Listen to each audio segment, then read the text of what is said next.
There's the Duke lineup for Chris Pollard, and they are going to face Isaac Silva. We talked a little bit about him already. The senior right-hander, a field where they won game number 30 on the season. 30 of their 41 wins this year have come here at Jack Coombs, and the first pitch is fouled off. A win.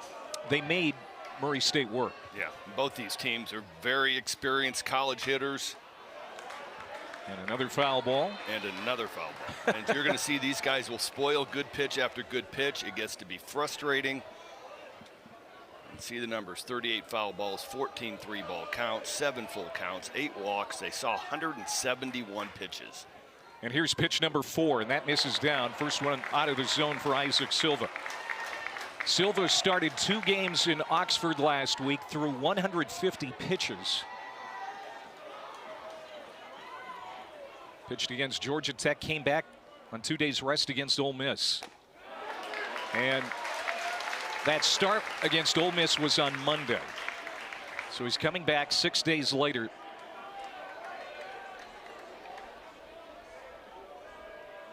The second start was better than the first. Lifted, and this is going to get out of play. So here is Wallace Clark battling. He was amazing at the Athens Regional. Had 9 hits, couple of homers, 3 runs batted in. He was the most outstanding player for Duke. And even though he went 0 for 3 yesterday, found a way to get on base twice with a couple of walks. Duke picking up where they left off yesterday, just challenging every pitch. And there you see A.J. Gracia. He's just aching to get into the batter's box after serving that 1-game suspension yesterday. Second team All-ACC, projected first rounder next year. Pitch number 8 of the first at bat, and it's going to be a full count.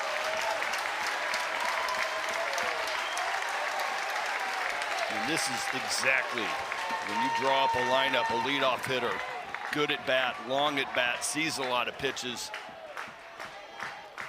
Payoff pitch, lifted left field. Drifting back is Dan Tocken. Looks up into the sky and makes the catch.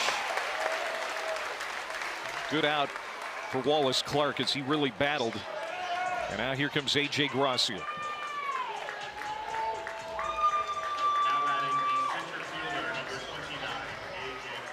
Hard hats are out again today.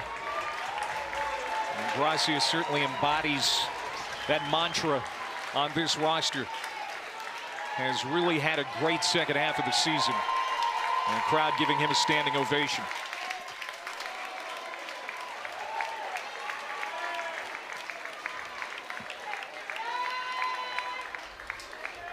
I like that right there. Little baseballs hanging down. 1-0, club to center. Going back is Hogarth, still going back, looking up at the wall, goodbye home run.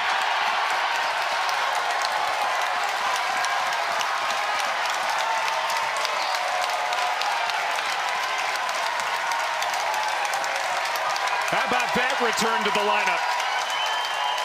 A.J. Gracia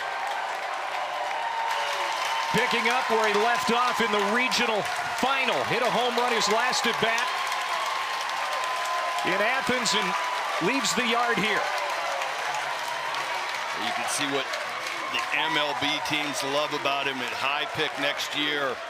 Gets a sinker, elevated out over, hammers it.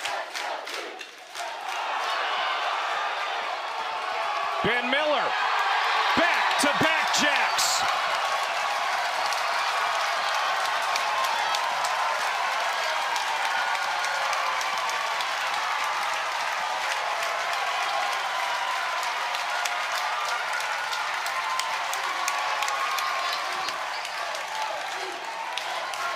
.128 feet, 21st of the year for Miller as the Blue Devils go back-to-back here in the first.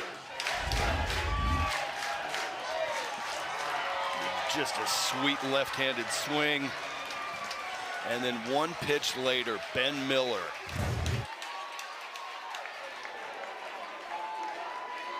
And now this is Jake Hyde, and he'll take inside. This is a look at Ben Miller's swing. He had been bothered a little bit with this right hand coming off the bat early yesterday. That right hand stayed on that one, and he drives that ball to right center.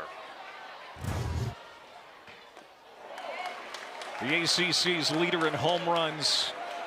We talked about him going 0 for 5 yesterday, but he hit a couple of balls really hard, squared some balls up. And one pitch is all it takes for him to get back in the saddle here today. Yeah, he hit 2 balls very hard yesterday, right on the screws and right at somebody. That was Miller's 15th of the 21 home runs have been against right-handed pitching. And he'll put the hard hat on, as Gracia didn't get to wear it very long. And there's a strikeout. Jake Hyde goes down. Second out for Isaac Silva, his first K. And here comes Ben Rounds. That is exactly how you do it. All right, you're going to give up home runs. It just is part of the game. But how you bounce back. Yeah, Miller ambushed him, but bounce back, get the next couple of guys out, settle in, and get back to work. Here's Ben Rounds, 1 for 5 with an RBI double yesterday. Sprays this one down the line. Will it stay fair? No, it's foul. Not by much. Ben Rounds making a bid for extra bases.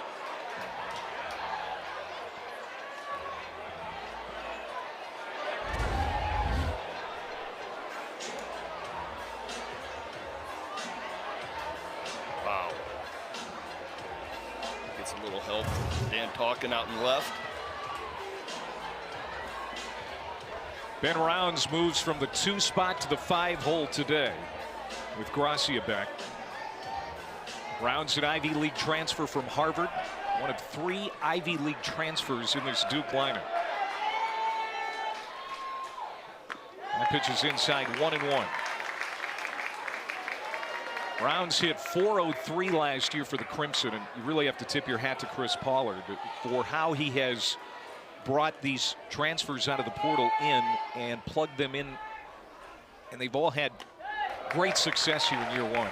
Yeah, and I mean, okay, you walk out of an Ivy League school and you graduate, okay, really intelligent. Then you come here and you're getting a secondary degree at Duke. You're walking off campus after your baseball career is over and you are set. 2-1 pitch. That's a called strike. Home plate umpire today is Greg Harmon. That was just the 3rd time Duke has gone back-to-back this season.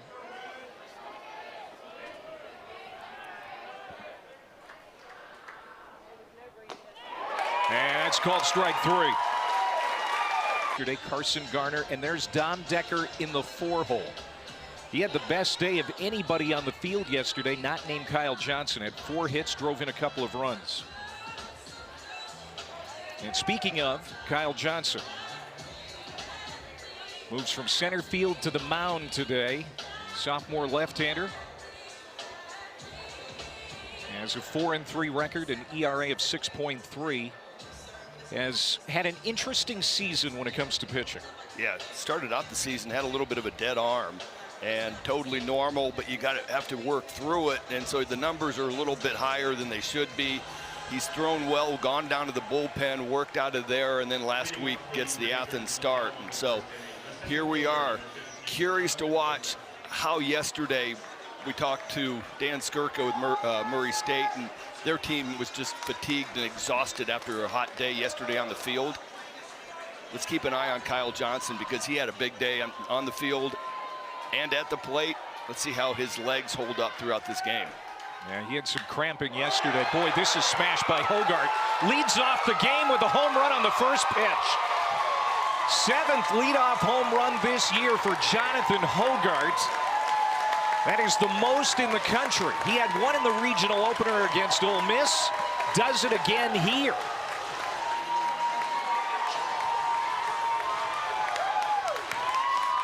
And it's 2-1.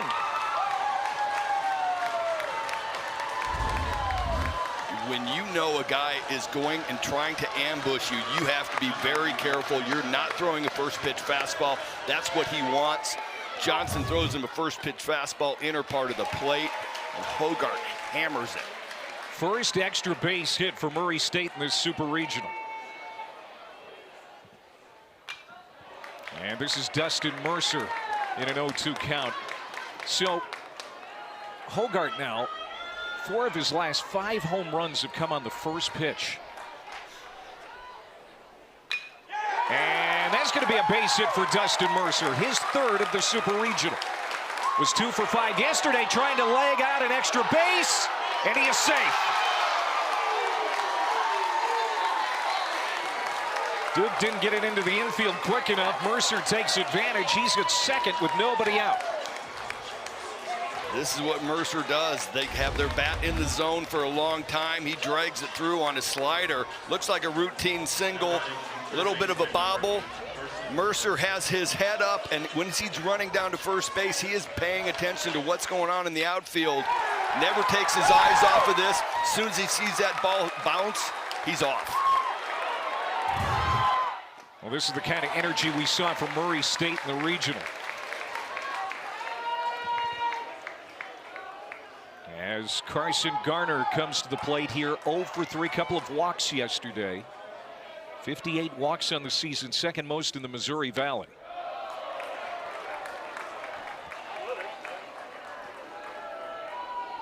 $16 home runs for Garner, 56 runs batted in.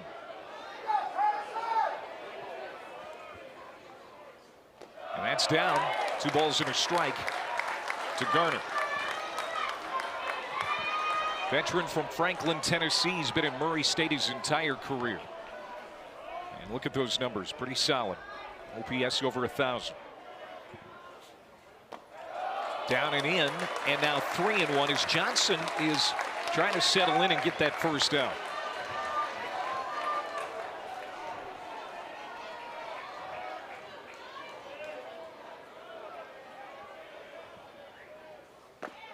And missed, walked him. So Hogarth homers, Mercer singles and takes second on an error, and Garner walks. And here comes Dom Decker, who had 4 hits yesterday.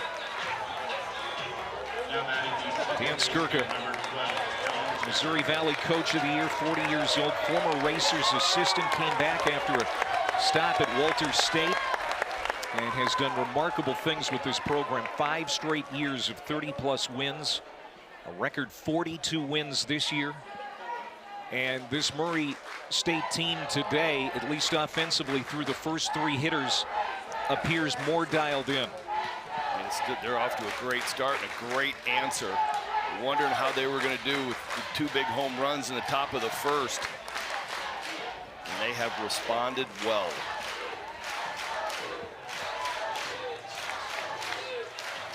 By the way, that error in center field on A.J. Gracia that allowed Mercer to take second base, the first error for Duke in the NCAA tournament. The last errors came against Florida State in the ACC tournament as Decker fouls it off. Dom Decker 4 for 5, couple of RBIs yesterday. Their leading hitter, 357, no homers, 43 runs batted in. 2 on, nobody out. That's way outside.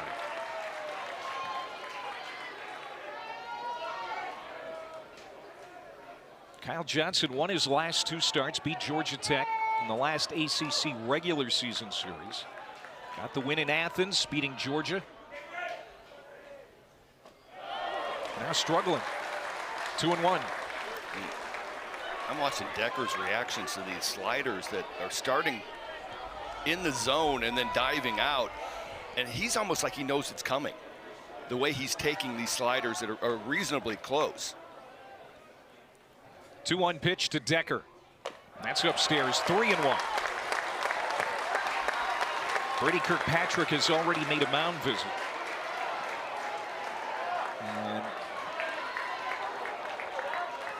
I wonder if Duke would think about sending somebody out to the bullpen here in the first. And there's another walk. Back-to-back walks to Garner and Decker. And now the bases are loaded for the Racers here in the first inning. Decker has now reached in 40 straight games and 55 of the 57 games overall this year for Murray State.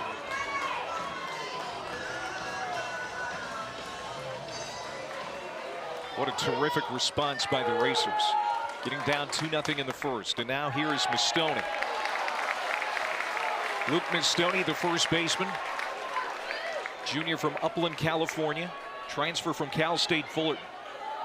He was 1 for 3 with an RBI sac fly yesterday. Liner down the line and foul into the bullpen, which is now active for Duke. That last walk sent the bullpen down there scrambling. And is Gabe Nard, a right-hander, just beginning to loosen up. Still nobody out.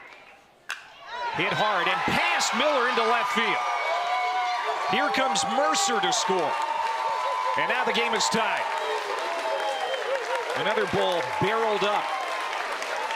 Luke Mastoni with his 52nd run batted in.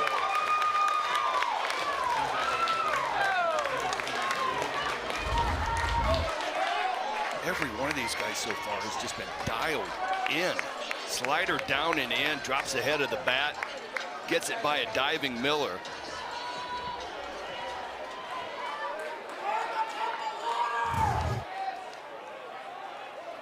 And now this is Will Vierling. Vierling, the catcher, 1 for 4 yesterday, the left-handed hitter out of Wisconsin. You know, we saw Murray State jump out to an early lead yesterday, but lacked the big hit. To see Luke Mastoni get a hit there with runners in scoring position, that has to tickle Dan Skirka's heart, because so many times yesterday they had traffic, just couldn't drive the big hit. And now here's another line drive to right. That's going to get down in front of Albright. Here comes Garner to score as Murray State goes station to station. And it's now 3-2 as Kyle Johnson still is looking for the first out of the inning, and he may not get out of the first. These balls are squared up. There's no doubt. And I mean, they almost had to play at the plate right here at a force out. The ball's hit so hard to right field. These guys are right on time everything. I mean, I'm looking out and I'm trying to see if Kyle Johnson's doing something to give away his pitches, because Murray State is on everything. They are on time on everything. And Kyle Johnson's in the low 90s, got a good slider. The batting averages against everything he has are below 200 on every pitch. So what I'm seeing is just a red flag for me as an old pitcher of going, okay, they are on time everything. Their takes are really, really good. Something's going on.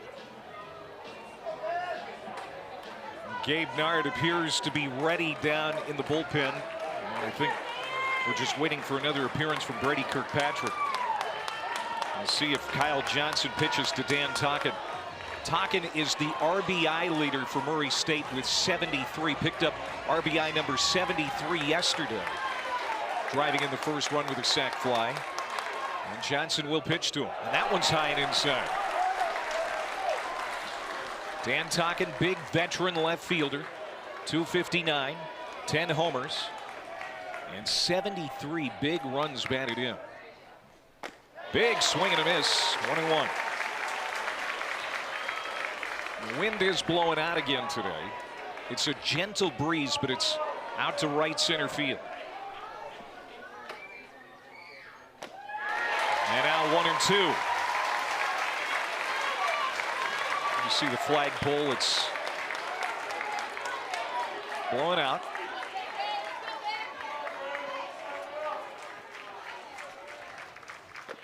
And there's Johnson getting the first out on a strikeout of Dan Tocken.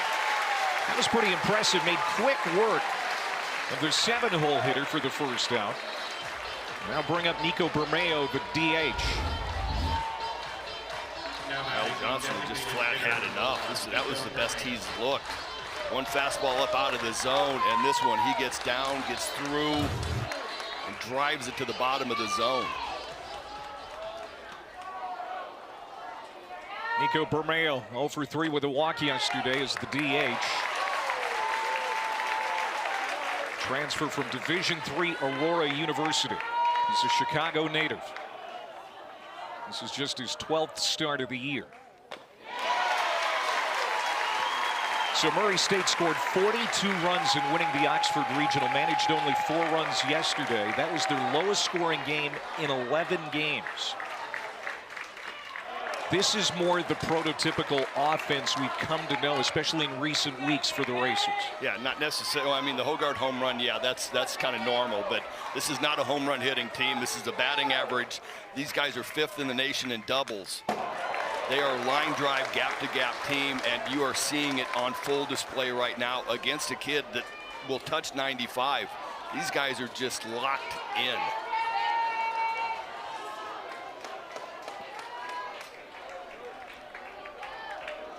Eighth man to hit in the inning. The 1-2 to Bermeo.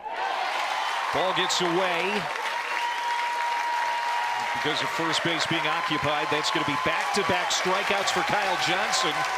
And now the Duke crowd trying to get behind Johnson. A little wind in his sails to get him out of this inning.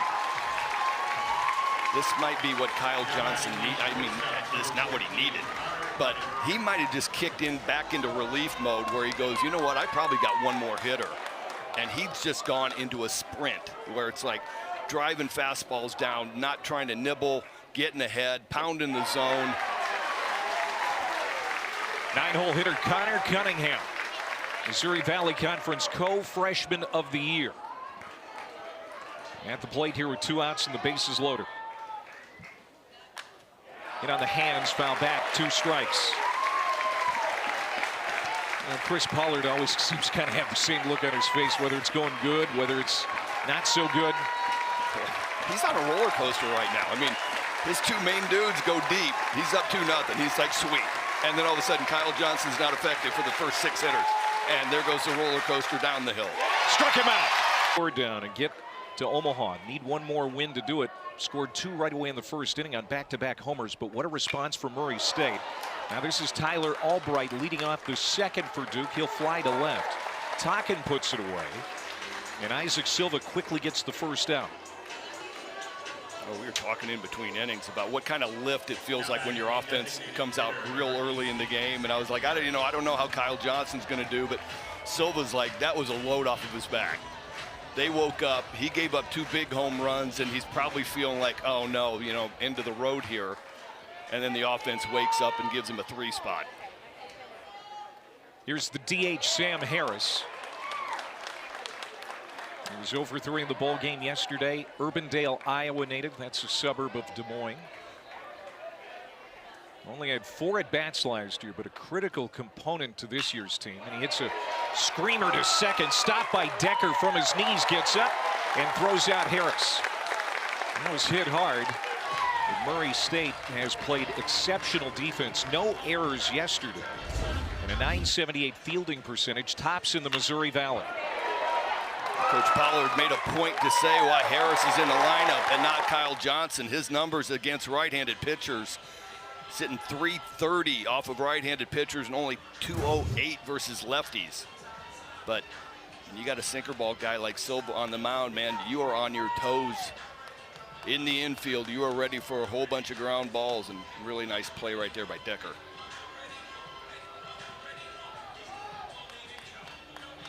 So there's Eric Tyler. He's the first base coach for Duke. Spending a little time with Macon Winslow, the catcher for the Blue Devils.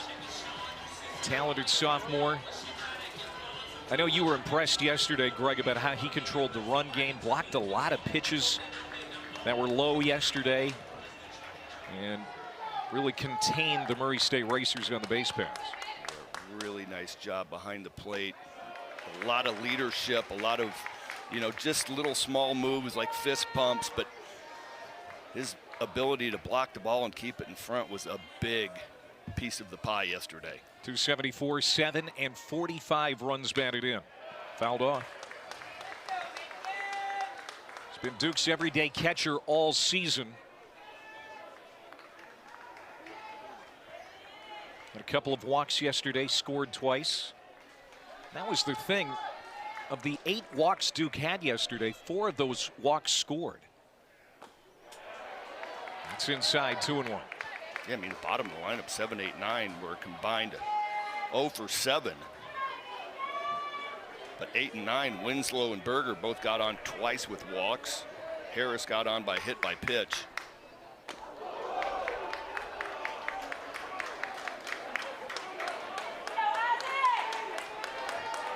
Lincoln Winslow trying to work a 3-ball count here after getting behind. 3-1 to center, and that's going to get down for a hit. 2-out base knock by Macon Winslow, and I think that was the discussion between Winslow and Eric Tyler there, just trying to slow Silva down after he got those 2 quick outs, Greg. That's exactly what it was. 2 quick outs, guys getting in a rhythm. We don't want to see that. Little offensive timeout. Talked probably about 3 seconds about the offensive game plan right there, but that was just a stall tactic to get Silva off his game. And now Duke at the 9 spot in the order with Jake Berger, the second baseman. Another grad transfer. He was at Harvard last year. He's the team captain for the Crimson, a Boston native. And has been the everyday starter at second base. He's 0 for 2, as Greg mentioned, a couple of walks, a couple of runs scored. Winslow away from first. And a breaking ball comes in for Silva for strike 1. That's going to be the key against these type of hitters that are really make you work in the zone. You have to land something off speed, something other than a fastball when you are behind in the count. And a nice job by Silva with a little backdoor slider. The 1-1. He went around. That single by Winslow. The second not extra base hit of the super regional for Duke. 5 of their 6 hits yesterday were extra base hits. And a couple of home runs so far today, 1 from Gracia and 1 from Miller.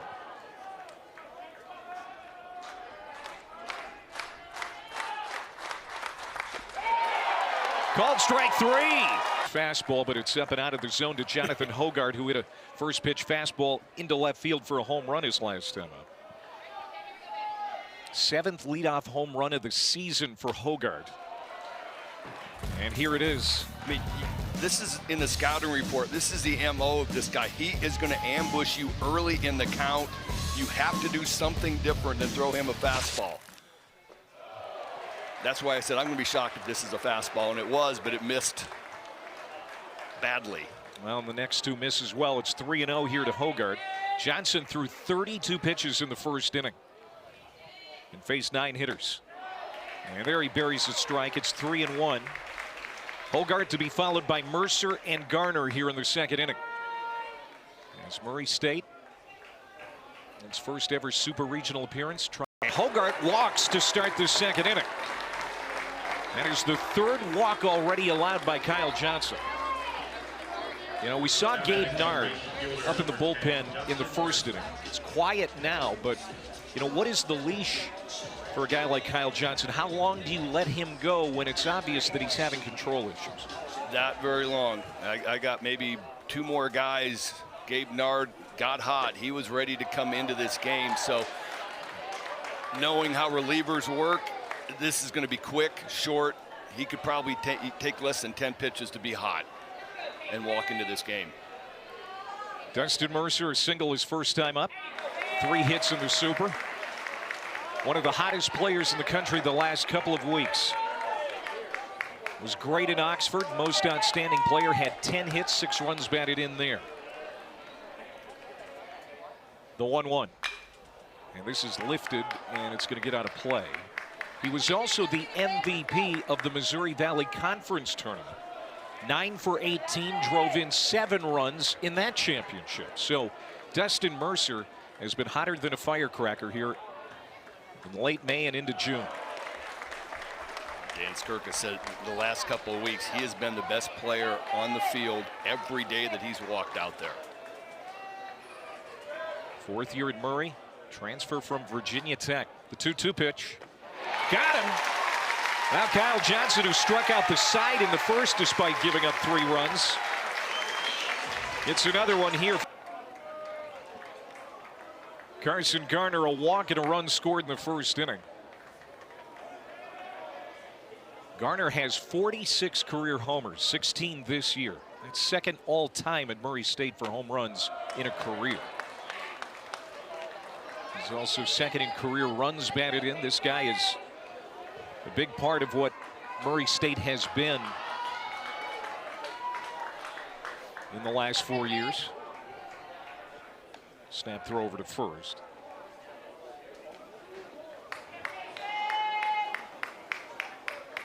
Murray State shared the Valley regular season title with Missouri State, won the league tournament, and then beat the number 10 national seed Ole Miss twice, and the ACC regular season champ Georgia Tech and Oxford to get to this point.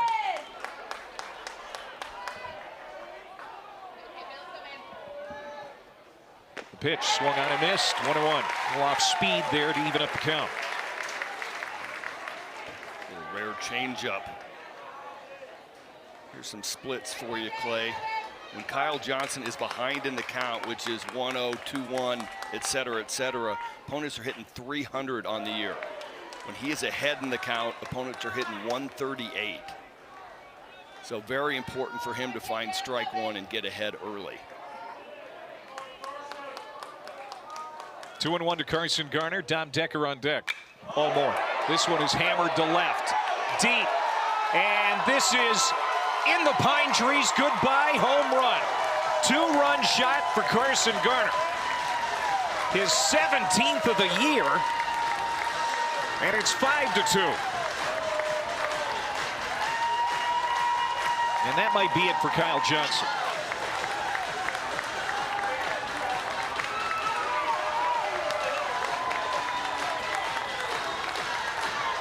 Johnson tried to go back to that changeup again. And there is one place you cannot ever throw a changeup, and that is at the belt. That ball gets hit a long way every time. You rarely get a baseball back after leaving a changeup up at the belt. Well, Johnson's going to start the at-bat here to Dom Decker. And look at that Murray State bench. This is what we did not see yesterday. It was a pretty quiet dugout most of the day for the Racers. Well, they got their 9 hits. It was just 9 singles. They could get nothing in the gap. And only once went back-to-back. Yeah. It's really struggled with runners in scoring position. Of course, other than Dom Decker. Decker walked and was stranded at third in the first inning, as Murray State left the bases loaded despite scoring 3 times. 4 hits yesterday for Decker. This one's fouled off. 2-2. So Decker has reached in 40 straight.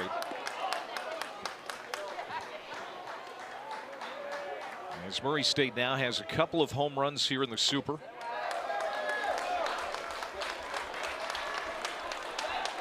Hogart and now Garner.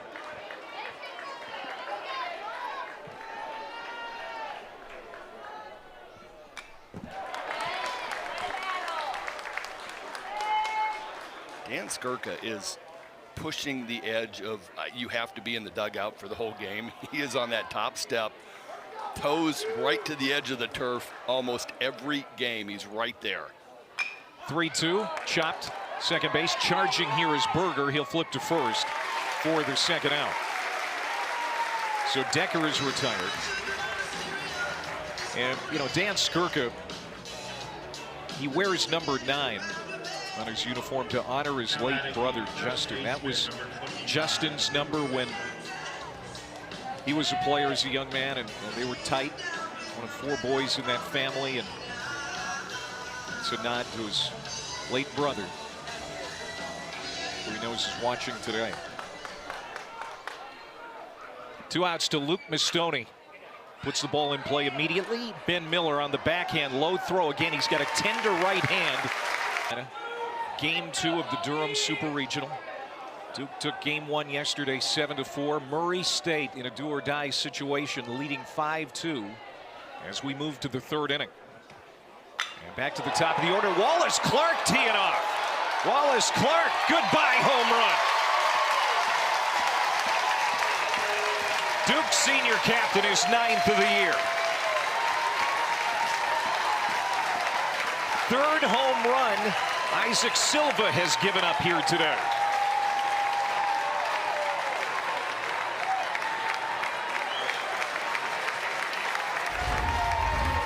Talked about where Silva needs to live. He needs to be down at the knees. When a sinker baller is elevated, leaves it up around the belt, it tends to get flat and stays on plane.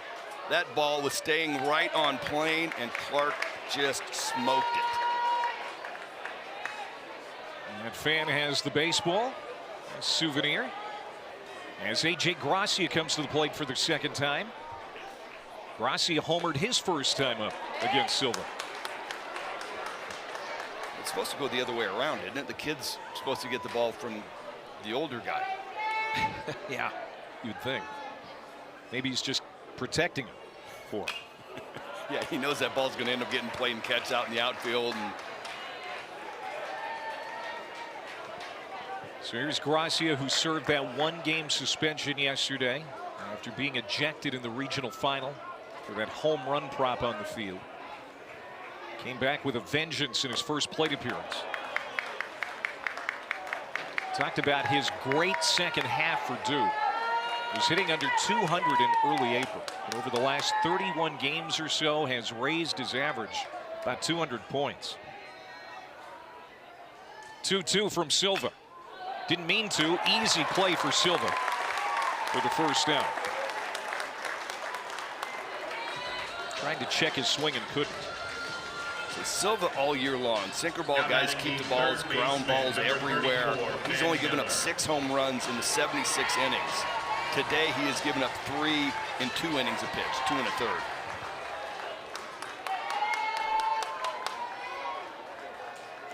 Now Ben Miller hit his 21st of the year, his first time up, and against the shift, there's a hole on the right side he could have driven a truck through. Lays one out there for a base hit. So he's aboard with one out for Jake Hyde.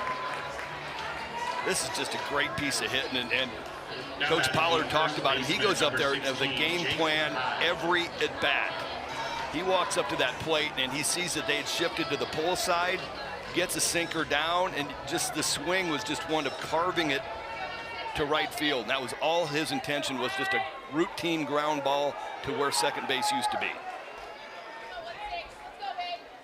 Now the defense back to its conventional ways as Jake Hyde comes up. Strikeout victim of Silva's back in the first inning. Jake Hyde also got out to a slow start this year. First month of the season was hitting under 200, 294 coming into the game today. Wrap to first. Stoney's going to go to second. They'll get one there, and double play in time.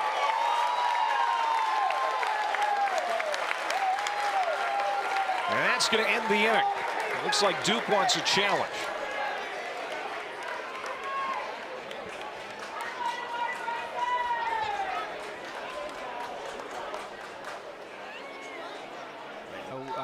If you look at the numbers, we got a lot of left-handed hitters, and Silva gets slugged on the fastball, and I thought we did a great job in the first.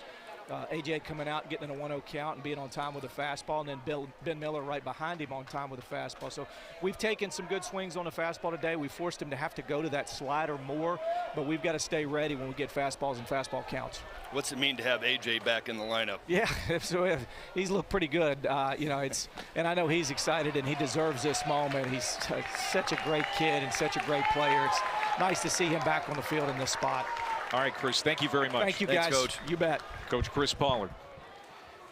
So Johnson still battling here. And this is going to be a big first out. The 0-2 pitch. Lifted into left field. And there's Ben Rounds to put it away as Will Vierling is retired. That'll bring up Dan Tockett. Kyle Johnson has not had a shutdown inning yet. No, Well, that's the first leadoff guy he's gotten out. So good start. I mean, there's been two versions of Kyle Johnson. One where it's just. He's talking, wrapping to second. And Berger throws him out on one pitch. But there's been two versions, and as one gets into attack mode like we saw at the end of the first inning with 7, 8, 9 guys and punched out, and it was just dominant. And then there's the other guy that, like last inning, walked, gets a strikeout, and then the big home run, he gets ambushed. So it seems to be a little bit maybe of a focus issue of a pitch to pitch. You know, you got to be locked in for every pitch that you make because damage can happen on any time. Well, this is a part of the order that Kyle Johnson actually did okay against in the first inning, that 3-run first.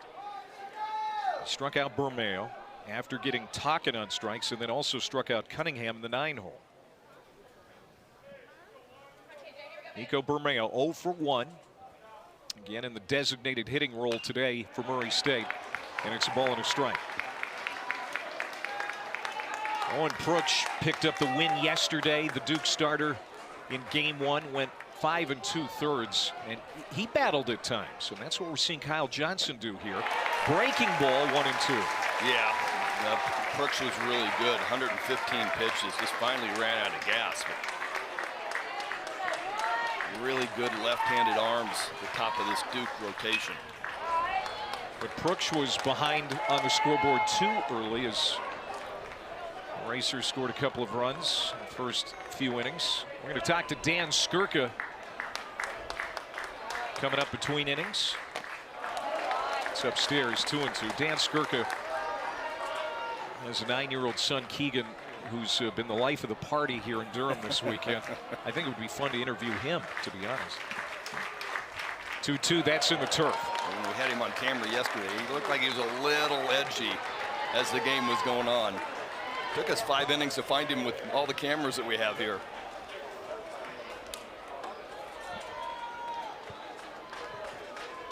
Johnson got the first 2 outs fairly easily here in the third. Now 3 and 2 to Bermeo. That's chop foul. Kyle Johnson has pitched well enough to avoid Duke needing to go to the bullpen early in this ballgame, even though Gabe Nard has been up 2 innings in a row. 3-2 pitch. Popped up down the line. Long run for Jake Hyde, the first baseman. Nobody's going to get there. Tyler Albright didn't have a chance to get there as well. Now this is where Kyle Johnson needs to go into professional mode. Okay, you can't do anything about the 5 runs you've given up, but you can put together some innings, get out of here, make this a respectable start, and save your bullpen from having to come in the 3rd or 4th inning. Now Max Stammel is poised in that bullpen. There's Gabe Nard. He has been loose for a while. 3-2. Chopper back to Johnson. This is the inning the lefty was looking for. Goes 1, 2, 3 in the 3rd. A record 42 this year. 2 wins away from Omaha. This program has never been to the College World Series. Got 1 win away in 1979 under the legendary coach Johnny Reagan, back when they were still called the Thoroughbreds. Or the Breads to their friends. Saw a couple Breads shirts walking around here. Kind of like him. Ball and a strike to the leadoff man, Ben Rounds for Duke here in the 4th inning. It's Rounds, Albright, and Harris, 5, 6, and 7. Duke has 5 hits. All of their runs have come on solo homers. One by Gracia, one by Miller, and one by Clark. Ben Rounds was a strikeout victim in the first inning. He went down looking to end the first. Again, he moves to the 5-hole today. He was in the 2 spot yesterday when Gracia was out on suspension. Ground ball to second. Dom Decker pats his glove a couple of times, throws over to first. 1 away. Silva got him on a backdoor slider back in the first. This one he tries to make the same pitch, leaves the slider out over, but gets a nice routine ground ball to second base. So one out for Tyler Albright, who's had an excellent junior season after a tough injury-plagued sophomore year that kept him out of the lineup most of the year. He only had 11 starts in 2024. And that was coming off a really good freshman season. You might remember a couple of years ago, he was great in the NCAA tournament, made the Conway All-Regional team, had a 3-hit game in the Super Regionals at Virginia, and has been in the lineup just about every game this year. Comes into this at bat hitting right around 300.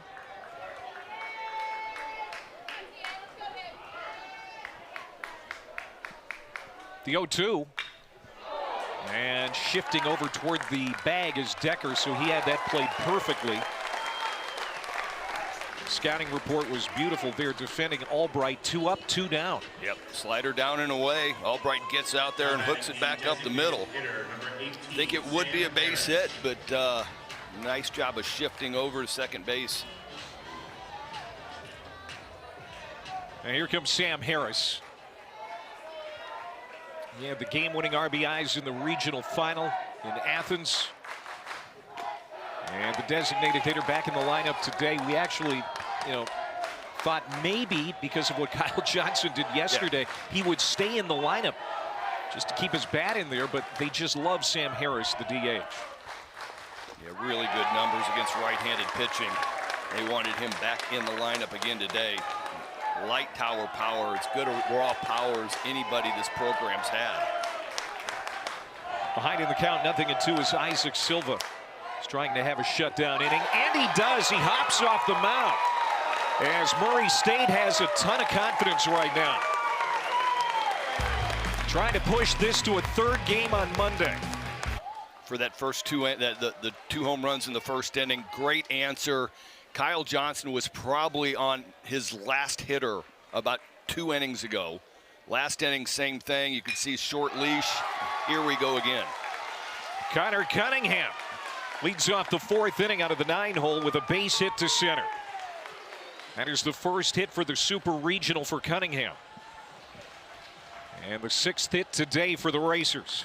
Back to the top of the order in Hogarth. Just 1 through 9 with Murray State. The Racers have their bats in the zone for a long time. Nice flat plane swings, not trying to do too much. That might be the end of the day for Kyle Johnson. Top of the lineup, rolling back around. Brady Kirkpatrick in his 3rd year as pitching coach for Duke. Helped Duke get to the Supers in 2023 in his 1st year. Has been terrific with the staff of the Blue Devils. And it appears Gabe Nard, who has been warming up since the 1st inning, is finally going to make an appearance here in the 4th with a man on and nobody out. We're going to step aside. Pitching change in Durham, our first of the day. Game 2, it's 5-3 Murray. Bullpen, a guy they really trust, so no surprise they go to him here. Well, I talked about the Racers, flat plane swings on time. You counter that with a guy that's a sinker slider guy, bottom of the zone, and you try to get some depth on those sinkers, get some ground balls on these great contact hitters. And he's got a tough hitter to get out. First man he's going to face, Jonathan Hogarth. Cunningham's at first. Nobody out. Hogarth, a home run, a walk, 2 runs scored. Hogarth hit 400 in Oxford last weekend, had 3 homers there and 6 runs batted in. So he has 4 homers here in the NCAA tournament. Transfer from Louisiana Tech. He pitches outside, so 3-0 for Nard, who spent 3 innings warming up in the bullpen. Finally gets on the mound here and is trying to dial in. I mean, it's an art to being down there for multiple innings and warming up. You got to conserve. You got to understand when to get hot, when just to kind of play a little bit of catch and keep moving. It really is hard to gauge because as a young player, you really want to get hot and stay hot and keep firing and firing. And if you're down there for 3 or 4 innings. There he goes. He buries one in. at the knees to come back and fill out the count. Yep, that's that sinker at the bottom of the zone. And the good sinker ball guys just start it in the middle of the plate and let it work down and into right-handed hitters. 3-2 to Hogard. Nard looking for a ground ball, gets it there, but it's foul.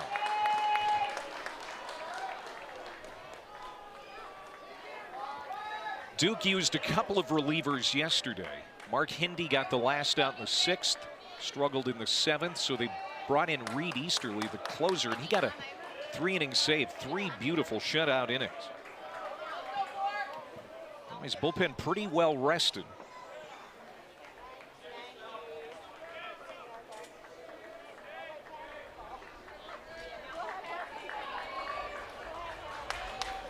Gabe Nard, one of the rare right-handers out of the Duke bullpen. They have a litany of lefties. Here again is the 3-2, misses down and away, and Hogart walks for the second time.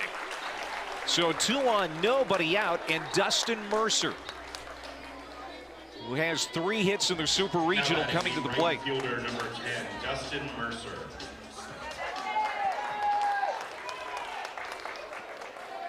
Dan Skirka and Murray State believing they can force a game 3 here today.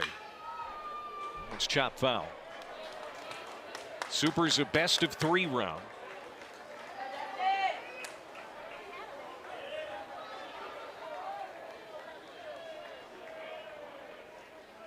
You see Mercer 1 for 2.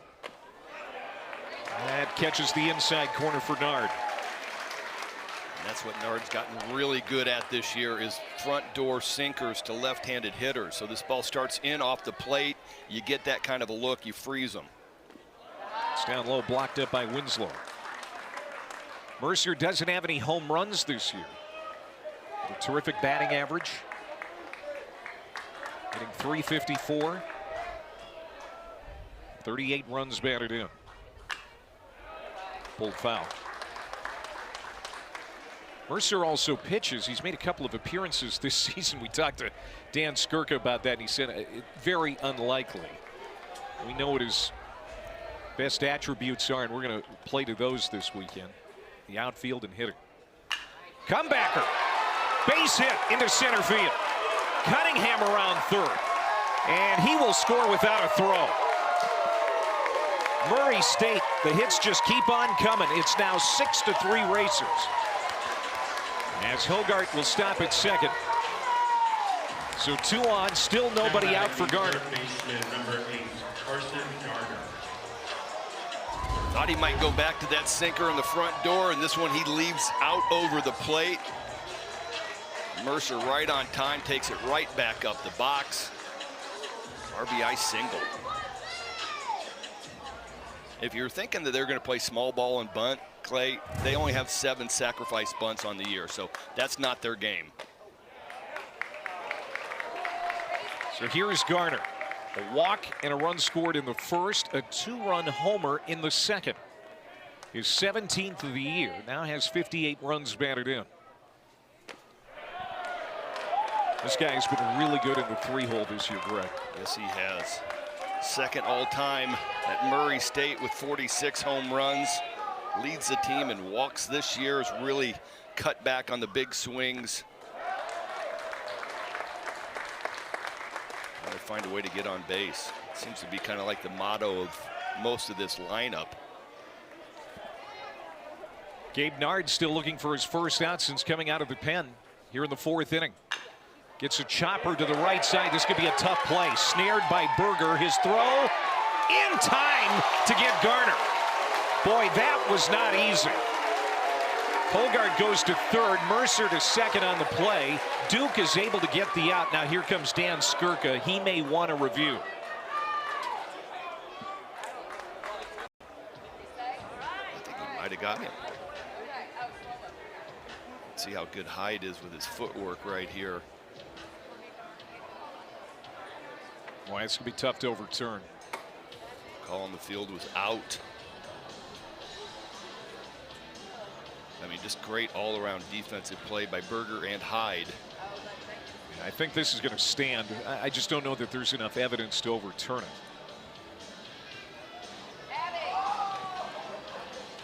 That's an out that Gabe Nard desperately needs to stand up.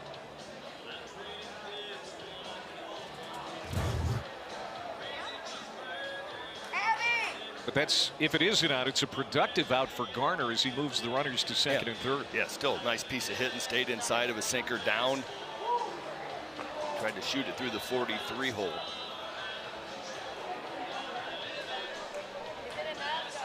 Greg Harmon, our home plate umpire. Brian Miller at third today. Travis Eggert is at second. And Brandon Cooper occupying first base today. That's our crew. Call again on the field out at first base. We'll see if this is going to hold up. The call out at first base is confirmed. Murray State uses the challenge and has one remaining. All right, there you go. So the call is confirmed, first out of the inning. I think they got this right. Yeah, no, my initial look was bang, bang. I thought he was out. Now batting the second baseman, number 12, Dom Decker. And you know what, Clay? Just got a good look at why the NCAA put that new bag in. Because there would have been a collision right there. No doubt. So here's Dom Decker, a very dangerous hitter for the Racers. 355, 43 runs batted in. A walk and a ground out so far. Has 2 runners on in scoring position. Got an open base. I don't know if I'd be tinkering around much. Saw a couple of sliders early on in this thing, 1-1. I'm not giving in to him and giving him a fastball at any point. Breaking ball down the line. That's fair. Hogard scores. Mercer is going to score. And coasting into second, Dom Decker with a 2-run double. And the Murray State Racers want to play on Monday. And it has showed since the bottom of the first inning. This isn't pretty. A slider left elevated. He just stays inside of it. Fights it off into left field. Stand-up double. I mean, this dude can flat out hit. You hear it all year long from the coaches. Man, he's just got this hit tool. He's got this hit tool. This guy can flat out rake. Stoney already has an RBI today, too.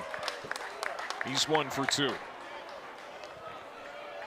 So Murray State today now 4 for 8 with runners in scoring position.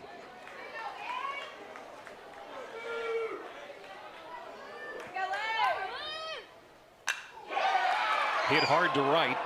Albright is right there. He'll make the catch. No tag from Decker. So there are 2 down.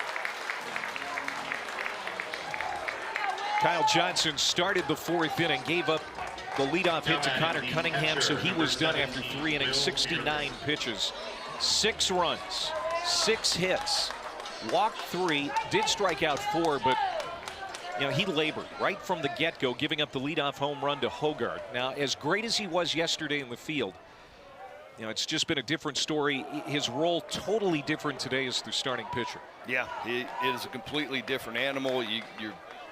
You're a lot more wired up, and he went out there and Murray State jumped him early. Duke gave him a good lead. This is foul, and Will Vierling is hobbled as he takes it off the leg. Will Vierling, the Louisville Cardinal transfer, was behind a glut of great catchers at Louisville looking for a place to play, ends up at Murray State. He's been a big lift to this roster. Keep an eye on this. Ooh, right off the front of the ankle. Louisville and Miami tied at 2 in the 5th inning. That series is tied at a game apiece. A couple of ACC teams locking horns there. Looks like Vierling is going to be all right. He had an RBI single in the 1st inning. RBI opportunity here with 2 outs. Shift is on. They're playing him to pull.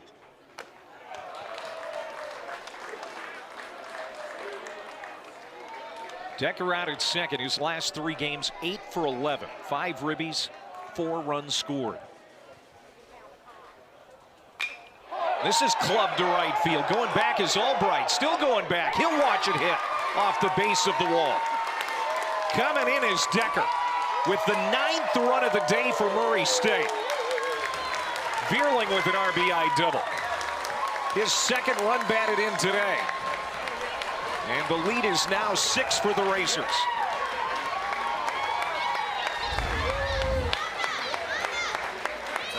Slider just kind of hangs out on the outside part of the plate. Vierling gets out here and buggy hooks this thing to right field, gets over the head of Albright. Murray State just throwing them out there in bunches. Foul back by Dan Tockett, who's 0 for 2. This is the offense we saw last weekend in the Oxford Regional. 42 runs they scored in 4 games, and today we're seeing that offense come alive again. Under the glove of Berger into right field. That's going to score another run as Vierling comes home. 10-3 Murray State. 2nd error of the ball game for Duke.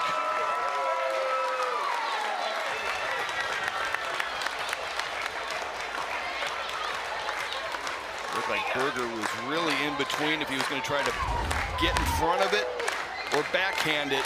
Doesn't make the decision in time. You can see right here he's trying to get in front of it, and then he decides, I'm going to backhand. Just gets under the glove. Another run comes in. Murray State is 22-2 when they score 10 runs. Now Brady Kirkpatrick comes out as Gabe Nard has had misfortune since coming out of the pen. Duke, no errors in their first 4 NCAA tournament games, but they've had 2 in 4 innings today. You see Kyle Johnson, who was the hero yesterday at the plate, gave up 5 runs today. I think that's 6 actually when you count the one that he was charged with here today in the 4th inning.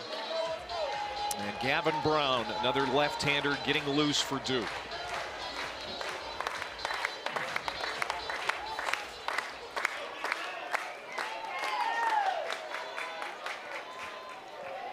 Nico Bermeo, the 9th man to hit for Murray State in the inning. Chopper. Nard leaps, grabs it, and he'll flip over to first for the 3rd out. So that's going to do it finally in the 4th inning. Murray State Wallace Clark. As Isaac Silva, the starter, is still slinging. Gets a fly ball here to left field. Hit pretty well by Winslow. It stays in the ballpark. Tocken puts it away for the 1st out. Look at Murray State. 4th NCAA tournament appearance. 1st since 2003. Coming out of that Oxford Regional, they have won 27 of their last 33. And like I said, they got 1 win away from Omaha in '79. But since the super regional format, I mean, 2003 is it until this year. Foul back by Jake Berger, who's 0 for 1. And it took Dan Skirka coming in, a Michigan native, 40 years old, to reinvigorate the Murray State program. And now has them a couple of wins away from the College World Series. They've done a great job with this roster. Very veteran offense. Got a couple studs at the top of the rotation. Silva got Berger to go down looking back in the 2nd inning. You know, the way this game started for Isaac Silva, you know, gave up a couple of home runs right away in the 1st inning. He's down 2-0 after the 1st. Didn't look like he'd be around long, but he has settled in. There's another out as Berger wraps to 1st. There's Keegan Skirka. Think he's fired up? He just wants to be in the dugout. Number 7, Wallace Clark. Now this was his Little League game after the regional win. He had a Little League game, and the team said, you know what, let's have a bonding moment. We're going to go watch Keegan play. And you know, they were really happy, looking forward to the Super Regionals. And when Keegan's team played, and they were all there as cheerleaders. He's got about Kinda 27 older brothers in that dugout. That's for sure. Here's Wallace Clark now. Homered his last time up. Big Skirk and Little Skirk.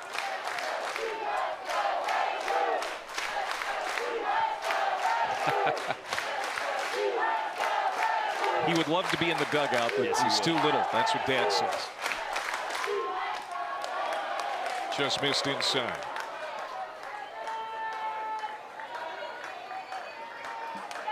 He'll be in that dugout the minute this game is over with.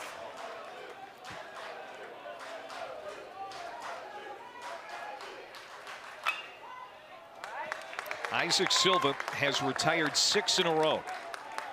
Going back to the 3rd inning. He has gotten better as this game has worn on. Coming off a big effort in the regionals, where he made 2 starts. Came back on 2 days rest. And helped the Racers beat Ole Miss to get to this point. Well, that is generally the book on sinker ball guys. They get better the more they get tired.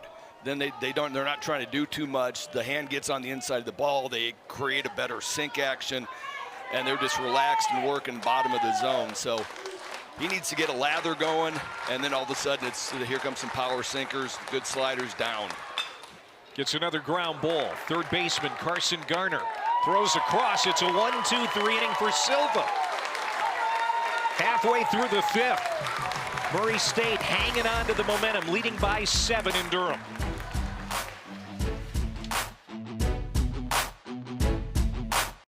Phones were made to help us connect, yet somehow they've made us less connected. Which is ironic. Don't you think? We try to put our phones down, but we need to pick them up to see the menu. We can't watch something without also watching something else. Ironic. But look, here's a phone company who wants you to use your phone less. That's ironic. Yeah, but in a good way.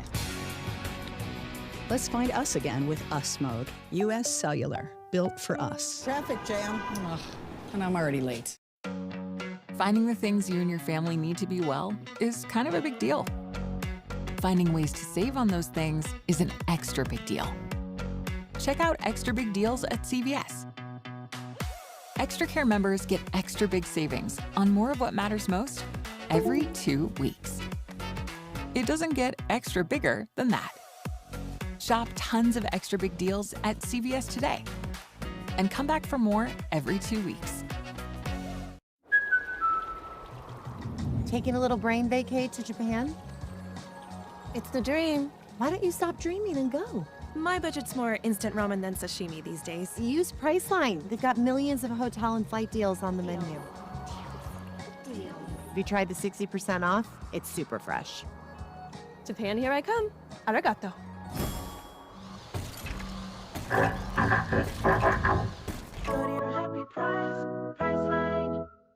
Omaha, Nebraska, home of the College World Series.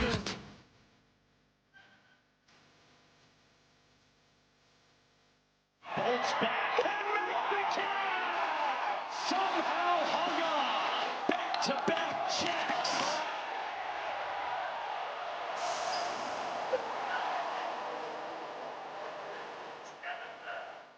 Well, the Missouri Valley Conference has sent 4 teams to the Super Regional round in the last 5 years. Dallas Baptist is on to Conference USA now, but Indiana State 2023 went to the Fort Worth Super Regional. Evansville was in Knoxville, Tennessee last year, lost to the eventual national champion Volunteers.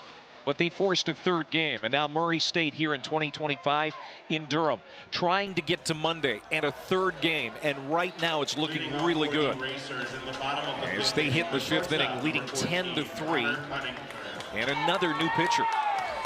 For the Duke Blue Devils, it's another left-hander, Gavin Brown. Yep. Tufts University transfer, 1-0, 3.52. Got in 1 game in the Athens Regional, but fastball 88 to 91, more 4-seam than 2-seam, cutter, slider, changeup. He'll feature 4 pitches that he'll be landing in the zone regularly.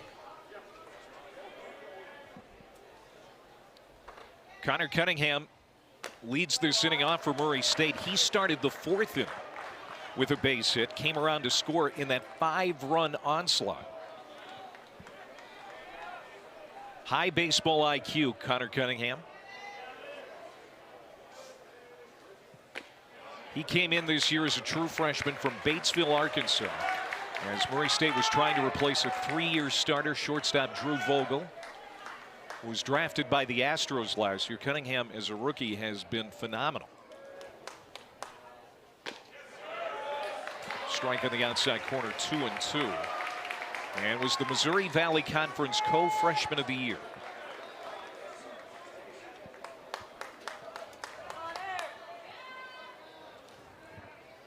Gavin Brown just trying to work himself into this game. Breaking ball sent the other way, and that was nearly extra bases.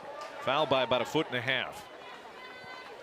Good piece of hitting there. That was a tough pitch to hit, and he almost had extra bases. Yep. Slider left elevated. He's able to fight it off, stay inside of it.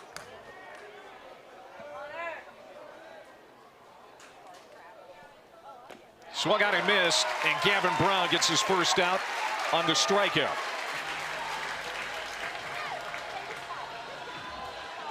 It's been a nice uptick for the Murray State offense today. Already as many hits as they had yesterday, but the extra base hits, that's what stands out.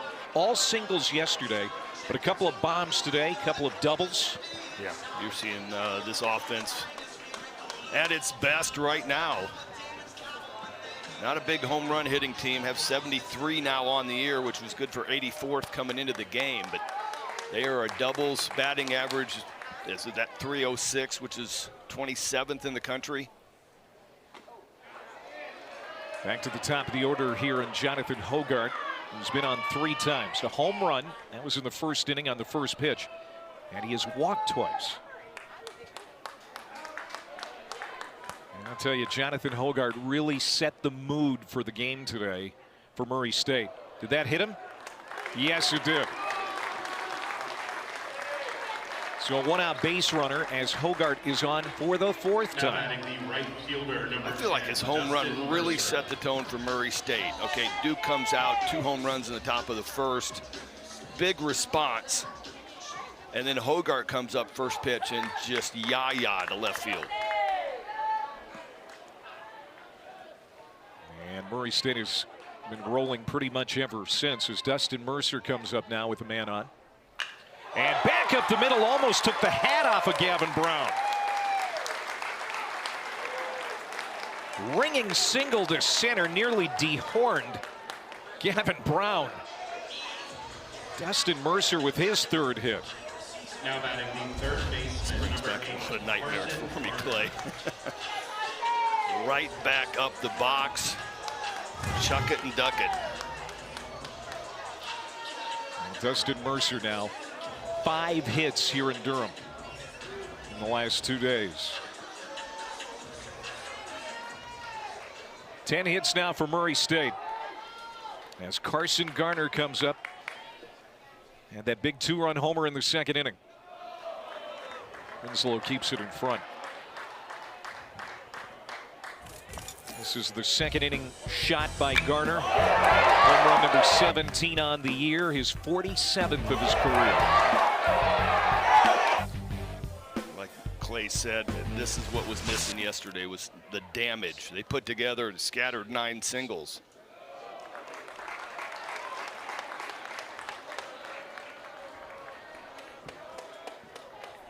There you see his numbers. The biggest contribution for Garner this season might be his defense, though. Had a real tough time in the field last year at third base, had 16 errors. As he takes a strike. That was the most in the Missouri Valley Conference. This year he has cut way down, more than half. Just 7. And he made the Missouri Valley all-defensive team. Coach Skirka said these guys really... And they have a 10-3 lead as A.J. Gracia comes up. He'll lead it off, followed by Ben Miller and Jake Hyde for the Blue Devils. Murray State trying to force a Game 3 in their Super Regional tomorrow. And Greg Isaac Silva gave up a couple of home runs in the first inning. Looked like he may have a short day, but you know what he has avoided today are the walks and the hit by pitch that really plagued yesterday's starter Nick Schutte. He walked 5, hit 2, and that's why he didn't last long in that game yesterday. Yeah, and you could see the fatigue from the last weekend where he threw 170 pitches and just wore on him. And so he was really struggling mechanically. I think he was exhausted. And the free passes and the self-inflicted damage that we were warned if that happens, he's going to have a problem. Well, Isaac Silva has done a great job, and this is really one of a rare 3-ball count that he's been in. 3-1 to Gracia. And walked him. And there's A.J. Gracia, leads Duke in walks. That's his 56th of the year.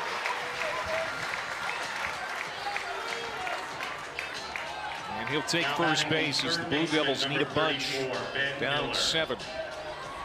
Look at the line for Silva. That's his first walk allowed. Right when we bring it up. Never fails. So I'm starting to look at it going, all right, I want him to eat some innings, but I don't want Duke to start getting competitive back into this game. He had retired 7 in a row before that free pass to Gracia. And now Ben Miller, who already has a homer against Silva today. He went back-to-back with Gracia in the first. 2 for 2, also singled in the third inning. It's outside, 2-0. This is the problem. When you got dangerous hitters, you tend to nibble at the corners, and you're trying to make great pitches early in the count because you do not want them to do damage. But then the result is 2-0 counts. I get behind in the count. Now, at some point, I'm going to have to give in. And now time is called. As Steve Adkins, the pitching coach, makes his way to the mound. His first appearance today. You know, remember, Ole Miss was trailing 12-3 to Murray State in that final. It got interesting, and I'm sure Duke has designs on trying to make this uncomfortable for the Racers, even though the lead is 7 here as the game is starting to get long in the tooth. You see the bullpen getting active for the Racers now for the first time. Yeah, Steady has been one of the main cogs in their bullpen. Wanted to get to him as soon as they can, and right now, situation Silva just buying a little bit of time, trying to get Steady hot.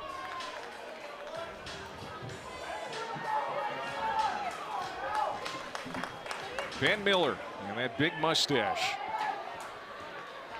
was the state of North Carolina's 4A Player of the Year his senior year, just down the road at Jordan High School. Trying to help lead a comeback, and it's 3-0 to him.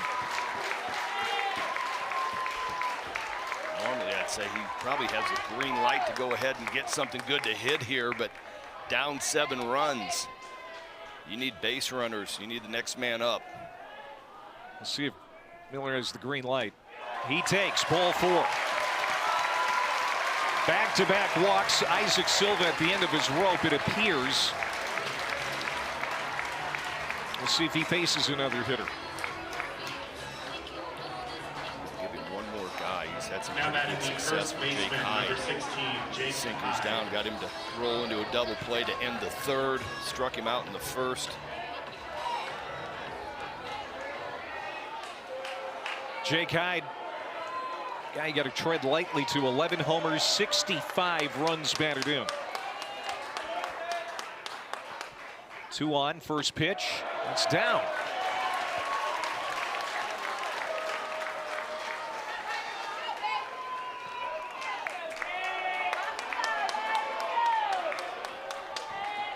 First time Duke has runners in scoring position today. The 1-0. And good cut there. Fouls it off.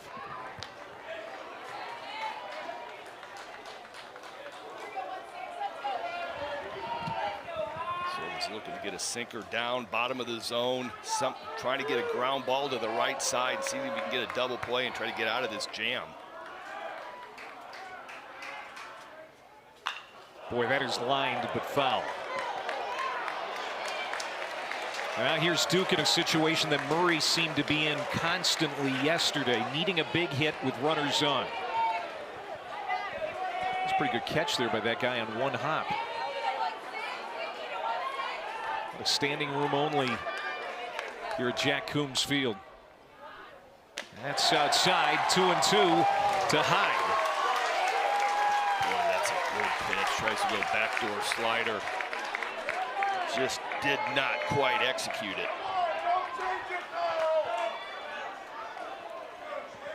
Murray's team ERA at the regionals was 11, worst among the teams to advance to the super regional round. Gave up 44 earned runs, but got really big outs at big times. And now time is called. Will Vierling having communications issues, and so time is granted. Steve Adkins comes out. They're going to try and reset that communications watch.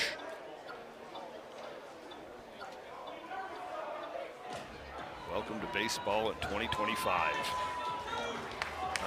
My watch isn't working, Clay.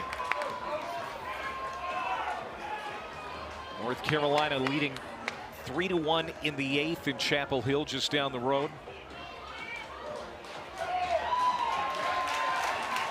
Tar Heels trying to move on to Omaha with a win today. Durham, if they can mount a comeback, would go crazy. Duke down 7 here in the 6th.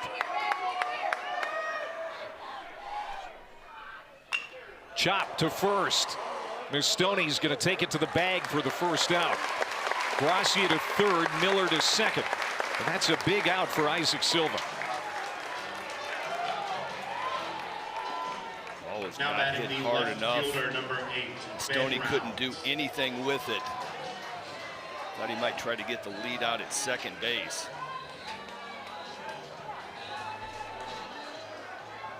Silva got the result that he wanted. He wanted a nice ground ball. Hyde's already ground into one double play. Now here's Ben Rounds, who's 0 for 2.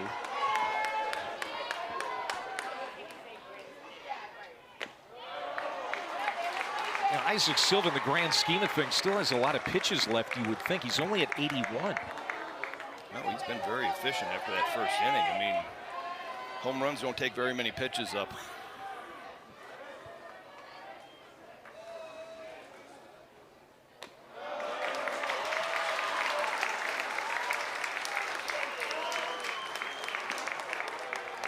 Jack Coombs Field, built in 1931. It was dedicated to Coombs in 1951. A longtime head coach of the Blue Devils. Foul back to that old-fashioned grandstand. So Chris Pollard has always said he wants to make this the Cameron Indoor of college baseball. Cameron Indoor, the home of the basketball teams, just across the way. 2-1, slice foul. No, it's fair. That's a fair ball for Ben Rounds, down the line and into the corner. 2 runs are going to score here in the 6th. And it's now 10-5. Just fair for Ben Rounds. It's a big hit for Duke. That dugout comes to life again. Initially off the bat, I thought this thing was foul. Just carves this sinker down and away.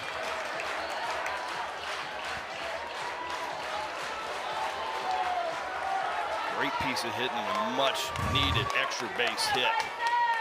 2 RBIs.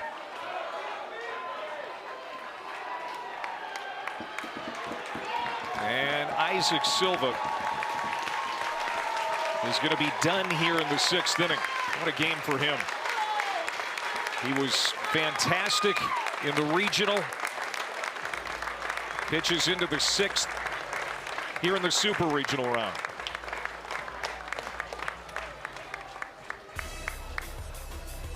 And Jacob Hestetti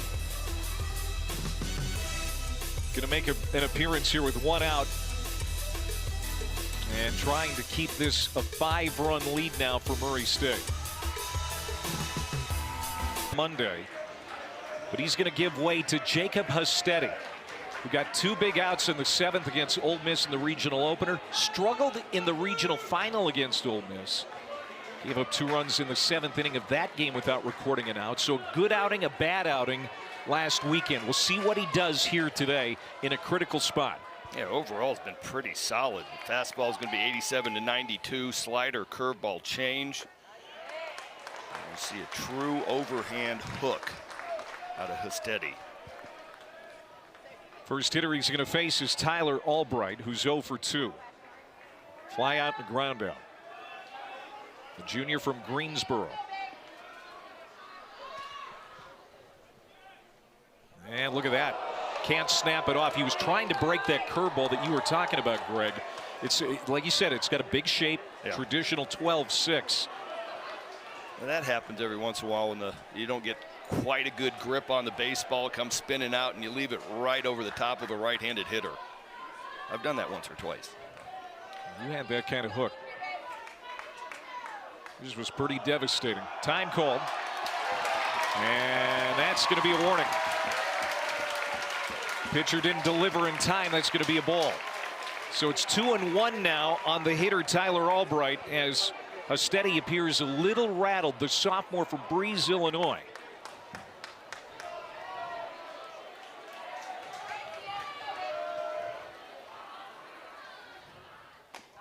There's a fastball for a strike, 2-2. So Murray State, as we talked about, led Ole Miss 12-3 in the regional final in the 7th and barely held on for the win. As Ole Miss scored 5 in the 7th, 3 in the 8th. It's on the bullpen again here for the Racers, trying to protect a big lead. This is a ground ball. Scooped up by Cunningham. The throw on the run in time to retire Tyler Albright. And we talked about the freshman shortstop Cunningham making what is a really tough play look pretty routine. Yeah, nice effort. Curveball down in the zone. Nice running throw, and that's one thing you're seeing nowadays. These young shortstops are just so good at this play right here. Make it look so easy. 2 down for Sam Harris as Ben Rounds is now at third base for the 7-hole hitter and designated hitter. Harris looking for his first hit of the weekend. 0 for 2 today. Had that big 2-run RBI in the 8th inning against Oklahoma State last weekend. Checks his swing, gets away from home plate. Coming in is Rounds, he'll score. And now Duke is down 4 runs.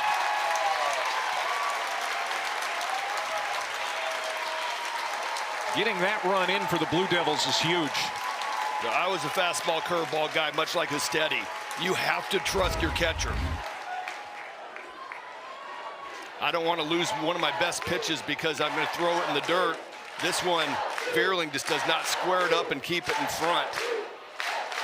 Big 2-out run scored. Outside to Harris, 3-0. And Macon Winslow, who's 1 for 2 today in the 8-hole, is on deck.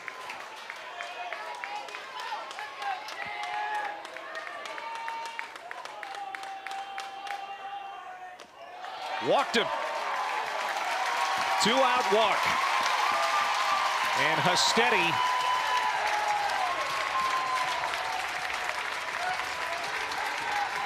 did get the ground ball from Albright, but you can see that it hasn't been smooth, and the bullpen active again for Murray State.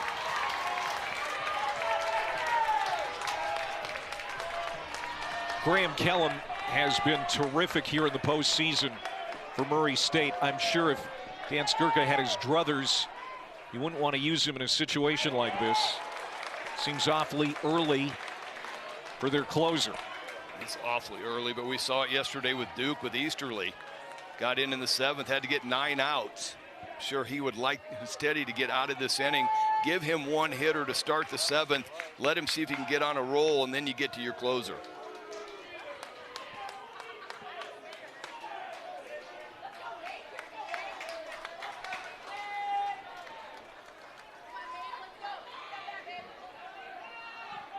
One strike to Macon Winslow, the catcher. Grew up a couple of hours away from here in Hertford, North Carolina. Sophomore in Duke blue. Made the Athens All-Regional team. Had a hit his first time up today. Check swing on the breaking ball. He went around. 1-2.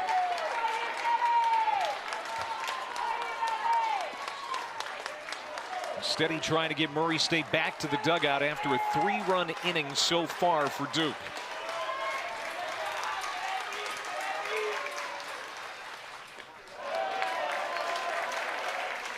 They want an appeal. Brandon Cooper, the first base umpire, says no, he didn't go. Now, innings that start with walks tend to go badly. That's how this one started for Isaac Silva, the starter for the Racers. A couple of walks. 2-2 pitch. And on the hands, foul ground. Mistoni, the first baseman, back to the infield. Oh, what an effort. Runs into the barricade there. And almost came up with a terrific catch. Man, what an effort. Looked like he might have jammed his wrist into this fence.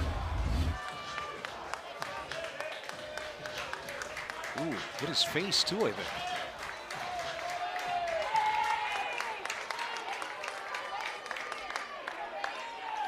Did he keep his head off of that barricade? It was close. Just off the plate, full count here to Winslow. Berger on deck. He would like a chance here in the 6th inning as Murray State is trying to keep the wheels on.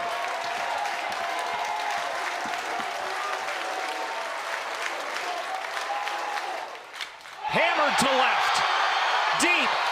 Goodbye, home run. Macon Winslow. His 8th of the year. And now Duke is within 2.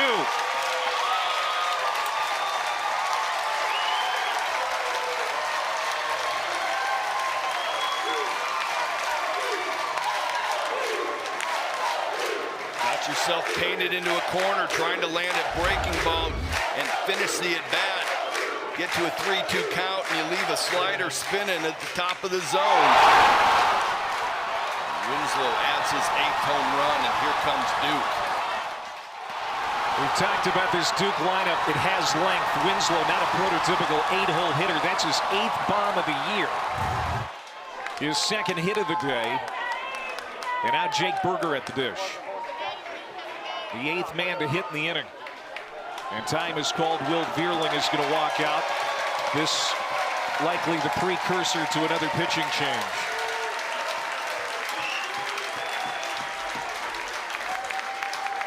There's Graham Kellum, their right-hander, their closer. Trying to buy him a couple more pitches. You'd like to give him a clean inning, clean slate. Nobody on base, 9-hole guy. You don't want this thing to get to the top of the lineup. The way those guys, Clark, Gracia, and Miller, are swinging it.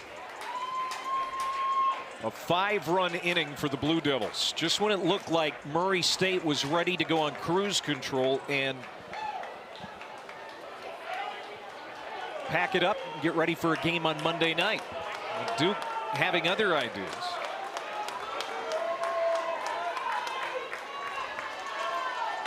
Everybody that is a Murray State fan is now having the echoes and the cobwebs of the Ole Miss game coming right back to them. I know you like that hard hat too. Jake Berger puts it in foul territory. Strike 1. I really like the hard hat, though. You're a blue collar guy. You're a Nebraska guy. You know, I feel like I fit in with both teams. The blue collar, and then Coach Skirka's calling them dirt bags, and I was a dirt bag, so you can relate to both. I can relate to both teams. 1 strike to Berger. Just missed. 1-1. Remember Keegan? We checked on him a few innings ago when this game was in control for the Racers. Now a little nervous. Keegan Skirka. It's down. It's 2-1. Yeah, now he's trying something different. Move the sunglasses to the back of his hat. It's like, all right, these aren't working right doing this way. So Dad's team still has a 2-run lead here in the 6th inning. 2 outs. Jake Berger pops it up. It's going to stay on the infield. Don Decker, second baseman, called off. Cunningham will. Gotten interesting here as the Racers hit in the bottom of the 6th inning. Don Decker, Luke Mistoni, and Will Vierling to face Edward Hart. Yet another left-hander. pitching now for the Duke Blue Devils. Yeah, 4-seam, 2-seam mix on the fastball, 86 to 89. Slider, changeup. Big reverse split guy. Really gets righties out a lot better than he gets lefties. Gets righties out at a 133 clip. Lefties are hitting 325. And he's trying to find the strike zone. Falls behind the leadoff man, Decker, 3-0. Decker had that 2-run double in the 4th inning when the Racers scored 5 times. Duke just scored 5 times in the 6th. So it's been about big innings today, and there's the first strike from Edward Hart, making his first appearance since May 23rd. He's only had 9 2/3 innings of work all year. Big spot here for Hart. Inside on the hands, gets the ground ball to Miller. Strong throw from a guy who's still bothered on that right hand, that throwing hand for Miller. But he zipped it across. 1 down. A little bit of time to get this situated in his throwing hand, but once he did, good clean throw. No problems there. You see Jake Hyde, who made the catch at first base, a little acknowledgement. They know what Ben Miller is going through. He took a pitch off the hand in the regionals, missed the regional final, but he's gutting it out. The hometown hero. Popped up, foul ground. This could be playable for Hyde. No, it won't. You know, with college baseball the way it is now, with the NIL and that name, image, and likeness thing, some mustache wax company somewhere should be coming after this guy. I mean, Ben Miller's got a great mustache. He's not a bad hitter either. No. You know. We've seen that. Racers first baseman Mastoni at the plate. I don't think my mustache is long enough. I'll work on that, though, for next next year's regionals for you. I would like to see that.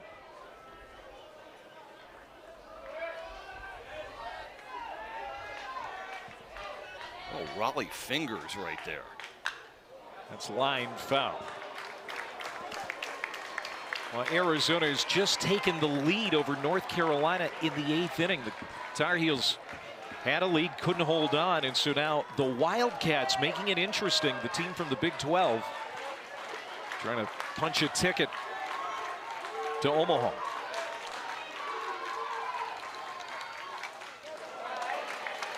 Wildcats in their first year in the Big 12. In the conference tournament in Arlington a couple of weeks ago. Is that just weird for you to say? The Wildcats in the Big 12? As it is for Arizona State. Yep. As it is for the Utes of Utah. Luke Mastoni, an RBI single today, but he swings and misses here. 2 up, 2 down for Edward Hart. Screwball changeup. Gets on the inside of it, creates a little spin to get away from Mastoni. Catcher, number 17, just could not lay off. This ball ended up like 6-8 inches outside. You don't see those anymore, those screwball changeups. Well, you can see Macon Winslow's catcher just acknowledging big fist pump there. Yeah, well, they know how big every out is. Big second out. And now here's Will Vierling at the plate, and he's quickly behind in the count. You know, remember how this inning started for Edward Hart. He fell behind the leadoff man, Don Decker, 3-0. But eventually got him to ground out. And now gets a strike out of Mastoni. Vierling 2 for 3, couple of runs batted in. Trying to throw hard off his rhythm. Oh, we got a little bit of a shift on. If Vierling's able to get a bunt past the side of the pitcher's mound, there is nobody to field it down the third base line. That's what he's thinking. And another one that's scooped up by Winslow. 2 balls and a strike. See, Wallace Clark's trying to make a little bit of an adjustment to get over there, but the key to this one is just a push bunt to the left side. Just make sure that you get it by the pitcher. Swung on and missed. 2-2. Vierling, a couple of hits today, had 1 yesterday. And an RBI double in that big 5-run 4th. Trying to get something going for the Racers with 2 outs as Duke has the momentum. Checked his swing. Did he go? No. And so the count is full on the Racers catcher.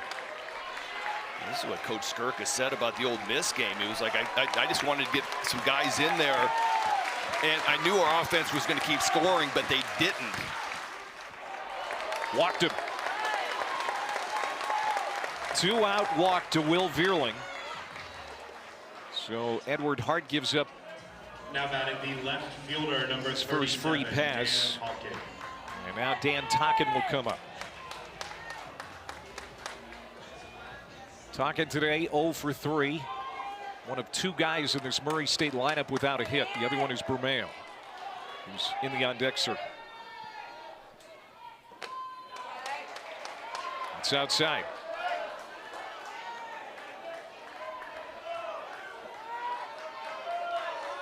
Three runs in the first, 2 in the second, 5 in the fourth for Murray State today. Hit a ton but foul. That's the thing about Dan Tocken. He has great power. 10 home runs, 73 RBIs as you look at Bermeo in the on-deck circle. Even though he's in the 7th spot in this order, this guy has numbers like a cleanup hitter. That's outside, 2-1. It's kind of counterintuitive because the real cleanup hitter, Don Decker, doesn't have a home run. Well, there's theories of layering your lineup with a couple of different spots in the order where you can get a cleanup guy to do some damage. You know, somebody needs to clean up the 4, 5, 6 guys that are some of your best hitters. And all year it has been Dan Tocken, who's got just pop to all fields. Vierling at first. 2 outs. Here's the 2-2 from Hart. Outside, full count again.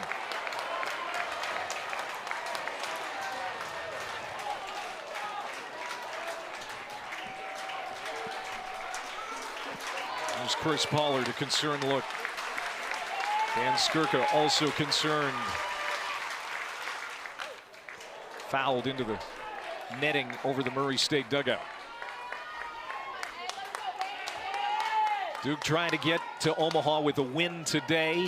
They would do that for the first time since John F. Kennedy was into his term. Just 6. Big 5 spot, and Macon Winslow caps it off with a 2-run bomb.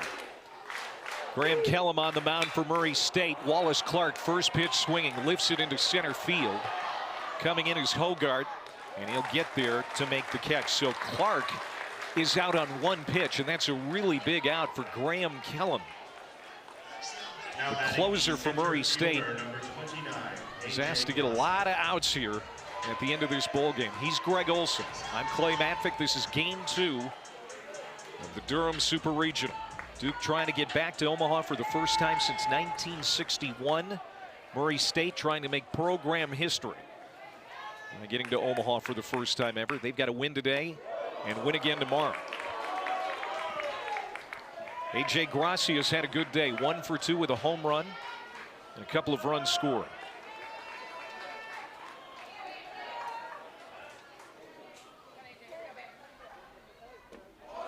Checked his swing and he held up. A.J. Gracia, I mean, he represents the hard hat culture that Duke has fostered here. Second team All ACC, projected first rounder next year. He hit 14 homers, drove in 58 runs last year. His numbers very similar this year. I mean, just a fabulous freshman season.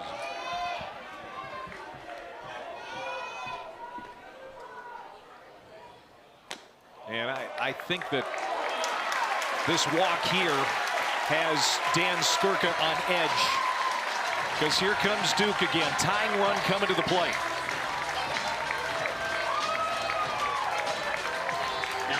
Graham Kellum, their closer, comes in the 7th inning, trying to do what the closer for Duke yesterday, Reed Easterly, was asked to do. Get a 3-inning save. Got off to a good start with that first pitch pop-up, and then 4 straight balls to Gracia. It's a lot to ask for a closer, but this guy has factored in every one of his last 10 games, either a win or a save. Fastball's 89-93, more of a four-seam, slider, curveball, changeup, four-pitch mix. Saved all 3 games in Oxford. Ben Miller. Home run in the first, walked and a run scored in the 6th. And he, according to Chris Pollard, understands how pitchers try to get him out. He really climbs into the pitcher's head. And always has a great plan at the plate. He's got a hitter's count here, 2-0. Well, that's the approach you need to have to get to the next level. Miller's already early for that, of just going up there with a game plan, hoping to be on the same page with the pitcher, go chasing exactly what he wants to, how to get you out. Kellum's 2-0, and that's a strike. Just took a little bit off, a BP change up about 85 miles an hour.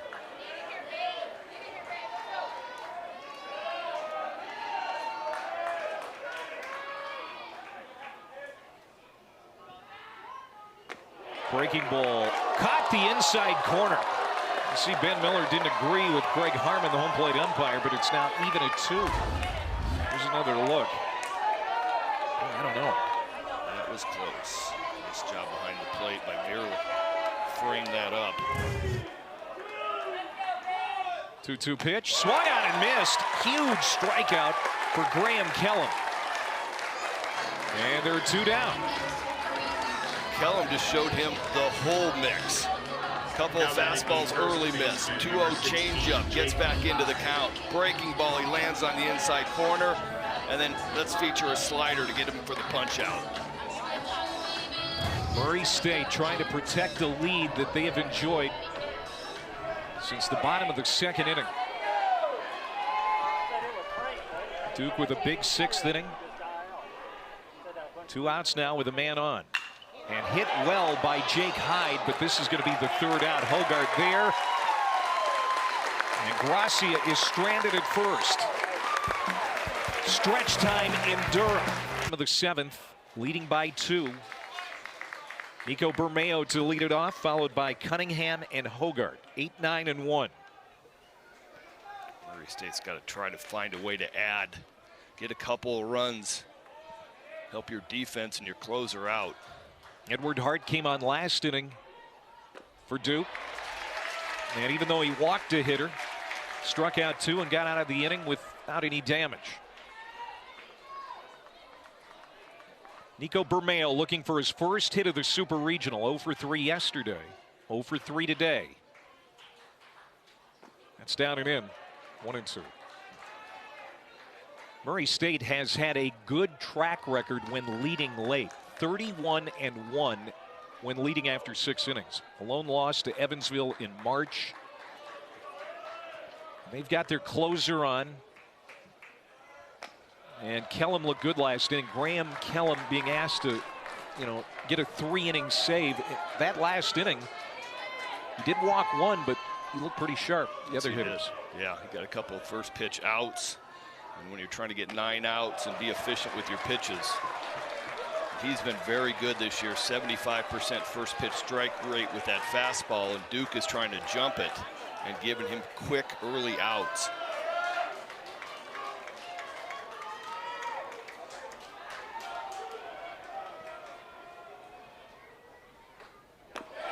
And walked him. Bermeo is aboard to start the 7th.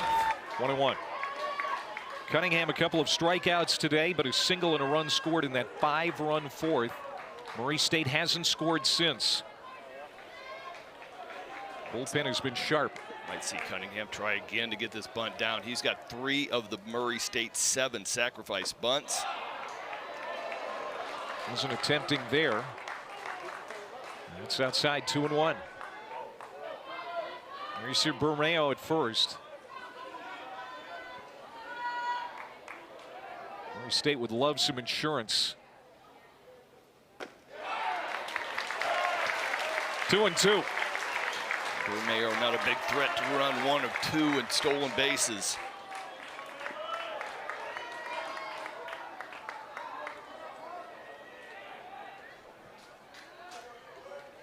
Edward Hart, long look, 2-2. That's down and away, a full count. And the top of the order and Hogart on deck. And Hogart has been unable to be put out today. He's been on 4 times. 3-2. And this is lined into center field. That's a base knock.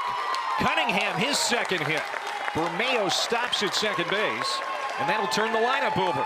Here come the Racers again. 2 on, nobody out in the 7th. Well, Coach Skirka knows better than I do. I was probably having Cunningham bunt.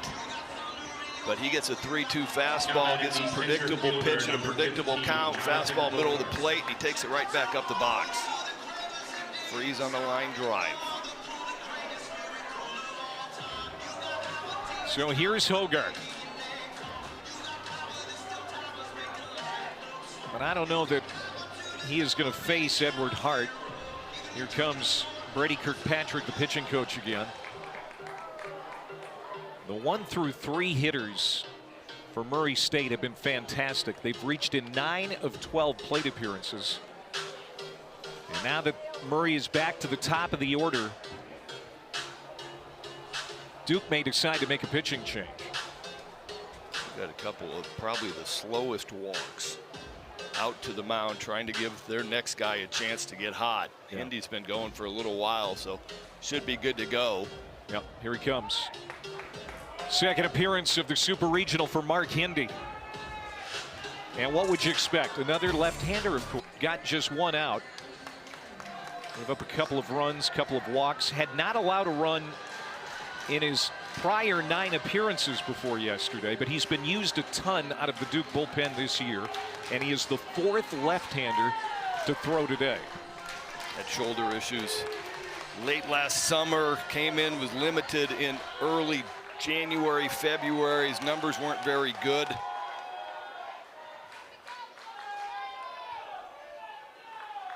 There's a warning to Hindy, as Jonathan Hogart had not made eye contact yet, and now we're ready to go. Hindy trying to protect this situation where Duke has come back down 7-3 at one point, within 2. 2 on, nobody out.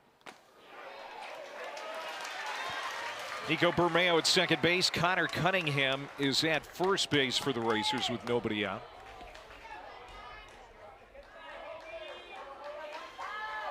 Duke in a little bit of a shift right now. Let's see if Hogart can shoot something to right field. He's trying to. That one's lifted into foul ground and out of play. You can see that look right there. He's trying to tell himself to stay inside of it. Big open hole between first and second. But with 2 strikes, you're kind of limited on what you're trying to do as a hitter. You're just trying to get it in play. But Hindy's going to really try to work the fastball in on the hands or the little cutter that he's so good at. Mark Hindy. Big strikeout of Hogart. 1 down. He shows him fastballs early, and that little cut fastball breaks about 4 or 5 inches, and it's about 5 or 6 miles an hour off the fastball, and that speed difference was enough. Location wasn't that great on the pitch, but the speed difference was. Dustin Mercer has 3 hits today for the Racers. The 1 through 3 hitters for Murray State, 5 for 9, a couple of home runs, and 7 runs scored. Dangerous part of the lineup. Hindy is pounding the zone. It's now a ball and a strike. That's what I love. You get the experience of a guy like Hindy. Doesn't have a great day yesterday. You wear it for about 5 hours, and then you wake up the next day, and let's go. It's a new day. Breaking ball in there for strike 2.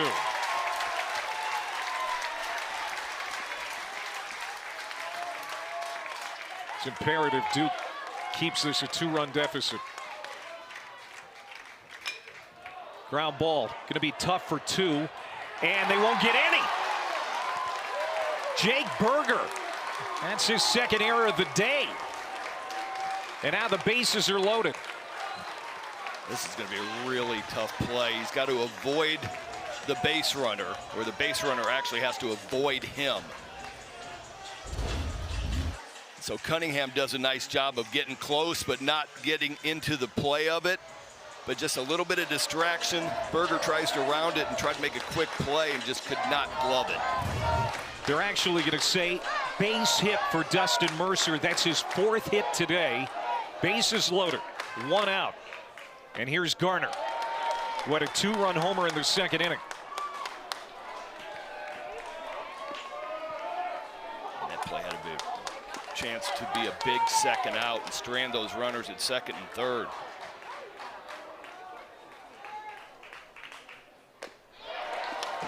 It stays high, 2-0. So North Carolina knocked off by Arizona. Arizona out of the Big 12 on to the College World Series.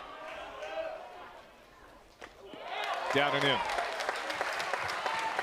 North Carolina looked so good in game 1. Arizona bounced back. Game 2, won today in come from behind fashion.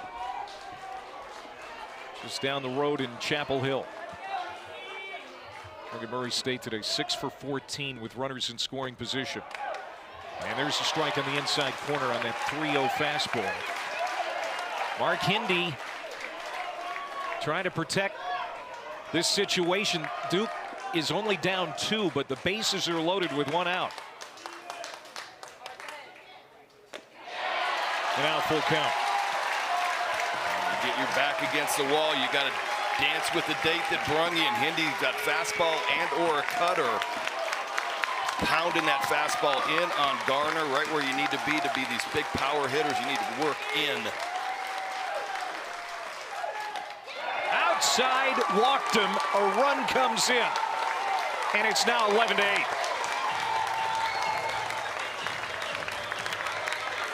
RBI walk for Carson Garner. Thought Hindy had gotten back into the zone. Fastball's in and was pounding it. And this one looked like he just tried to jump on it a little too much. Cutter left spinning up and out.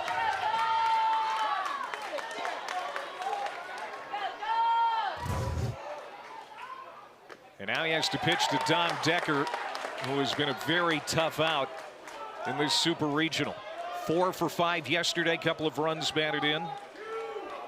1 for 3 today with a couple of runs batted in. Chop to first and into right field, base hit. 1 run is in. Cunningham scores and Mercer right behind him.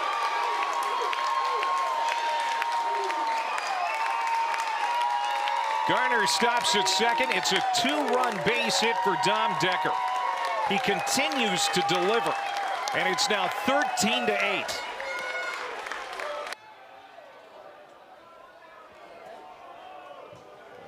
Close to a balk.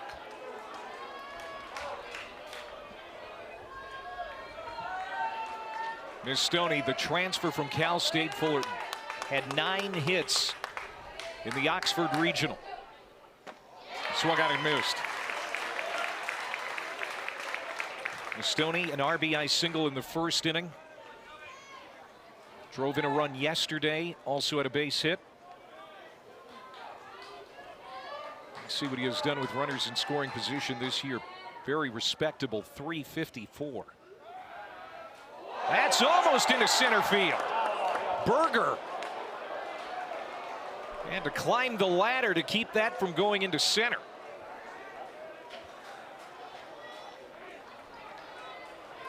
Just trying to disengage and throw the ball to second base. A spin move, a blind look. It looks like Calvert was just trying to hang on to it and not make a bad throw, and he almost made that bad throw. How about Ryan Calvert going right back to it? You got to practice it, Clay. I mean, it's something you got to work on a little bit. So, hey, no better time than right now than try a couple of back picks at second base. Carson Garner at second, Dom Decker at first. 3 runs already in for the Racers this inning. As they expand their lead to 5, that has to feel a lot more comfortable now for Dan Skirka. Remember, it was 10-3 at one point, and then Duke climbs back to make it a 2-run game, but now it's a 5-run lead for the Racers. And they need 6 defensive outs. Keep an eye on Garner, their best base runners at second base, and he is trying to time up this jump. 14-15 in stolen bases on the year. 2-1 from Ryan Calvert. That's a strike, 2-2. This is the 7th time in the last 11 games that Murray State has scored 10 or more runs.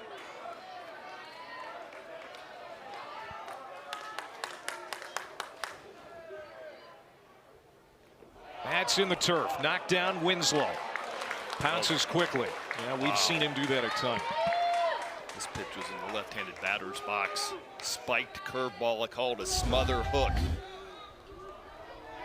Where you're just so focused on creating the spin, you get a little bit of, your wrist gets closed, and all you can do is really just bury it in the dirt at about 57 feet.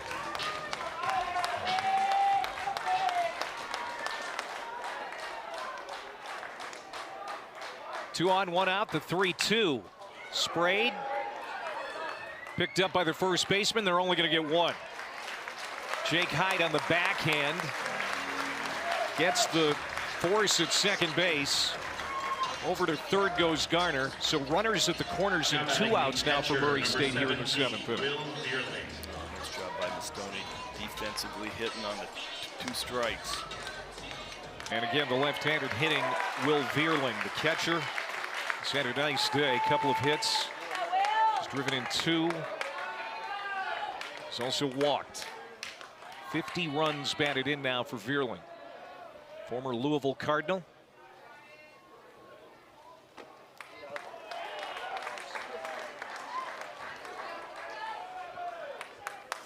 Louisville, by the way, leading Miami 3-2 in the bottom of the 8th. That's a deciding game in the Louisville Super Regional.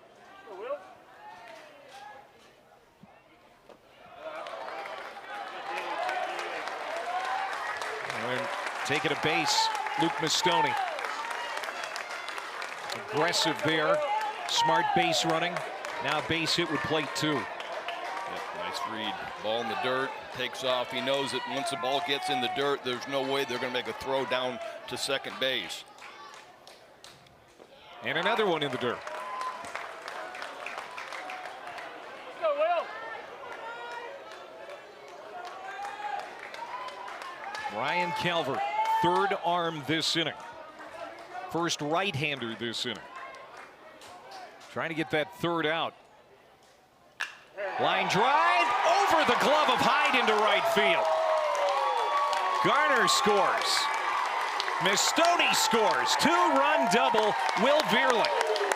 4 runs batted in for the Racers catcher. And it's 15-8.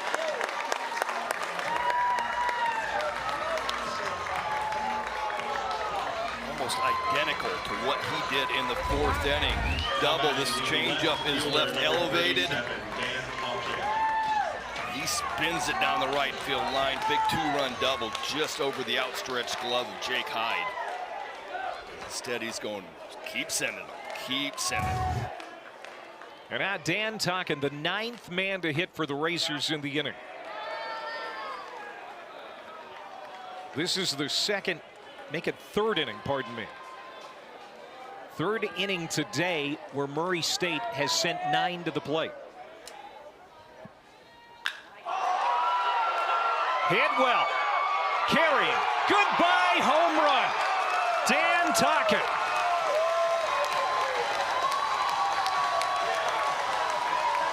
His first hit of the Super Regional. It's his 11th home run. And now it almost looks insurmountable for Duke. It's 17-8 Racers.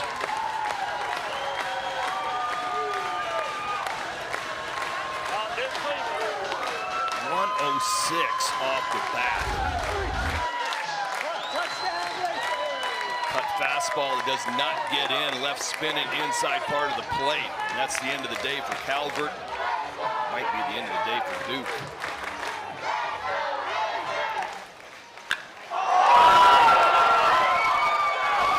RBIs 74 and 75 for Tocchet. We said he's not your prototypical 7-hole hitter.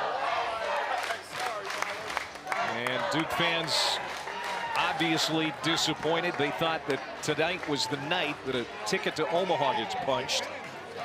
And it still could. It still could be the night. But now 9 down with just 6 outs to work with. That's a tough pill to swallow for these fans. Change up. Looking to get this very difficult 3rd out here in the 7th. Nico Bermeo started the inning with a leadoff walk here in the 7th.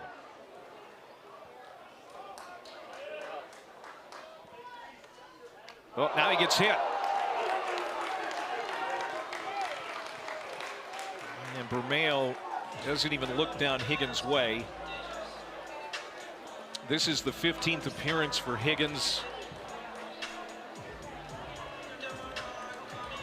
Now batting the shortstop, number Dealing 14, with a lat pull, a couple of neck issues lately, so limited his outings. Yeah. And a spot where he's just trying to eat an inning or two. You don't want to use their high leverage bullpen arms at this point. So Bermeo is on, and here comes Cunningham again. And he launches one to right center. This has a chance to get out for the freshman. Goodbye home run. Connor Cunningham, his 3rd hit today. A 2-run shot, and it's 19-8.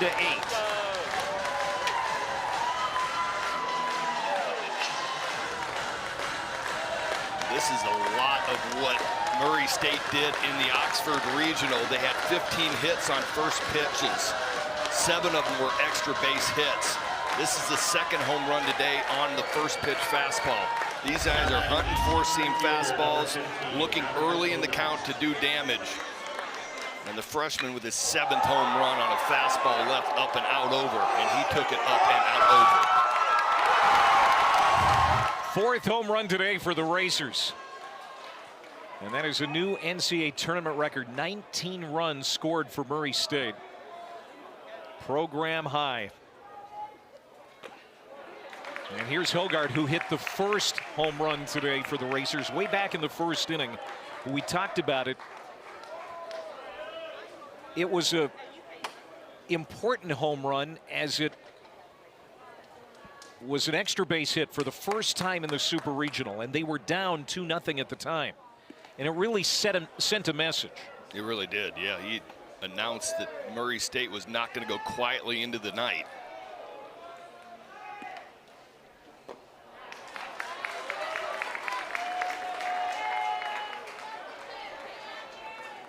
Duke rallied after getting down 10-3, pulled to within 10-8 coming into this bottom of the 7th. And 9 runs put up on the board here by the Racers. Ground ball to second. This one Berger handles, and that will finally end the inning.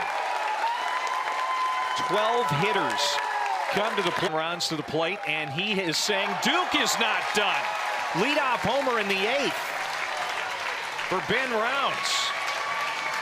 His 9th home run of the year.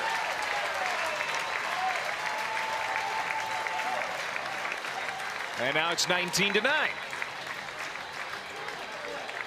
I was wondering how Graham Kellum was going to react after a long, long half inning. Comes out, got a big lead, so he's going to try to get ahead early with a predictable fastball, and Ben Rounds is going, yep, nope, I've seen that. You know, Ben Rounds, as Chris Pollard will tell you, he's at his best when he doesn't try to pull the ball. That was a perfect example of that right there. Yeah, really has pop to all fields, but he's at his best when he's working the left center gap. Here's a chopper off the bat of Tyler Albright. Cunningham, who homered last inning, throws across, and Albright is 0 for 4. 1 down. Now batting the designated. So Murray State still has 5 outs to get, but looking ahead to tomorrow and a potential game 3. How are you seeing the pitching matchup sizing up? Oh, we got Henry Zitkowski for Duke. He got into the 5th inning last week in game 3. Threw pretty well, 4 1/3, 2 earned runs, did well. And then on the other side for Murray State, Kane Elmy, has been their number 3 guy all year long, threw very well in the Oxford Regional. So going to have a good pitching matchup. It's just going to be, you know, how much can Kellum come back as a closer after 3 innings. I'm sure they would love to get him out of there, but you don't want to take the chance on taking your best guy out. And so that's going to be the issue tomorrow, is what's the bullpen going to look like for Murray State. Breaking ball, strike 3, froze Sam Harris, had no chance and he knew it. That's that big shape to that breaking ball we've been talking about for Graham Kellum. Nice looking Uncle Charlie or Yellow Hammer, whatever you want to name the 12-6 curveball, but good shape, late break, big depth on it. 2 outs, and here's Macon Winslow. 2 for 3 today. Duke's everyday catcher all season long. Jack Coombs Field much quieter than it was in the 6th inning when Duke scored 5 to make it a 2-run game.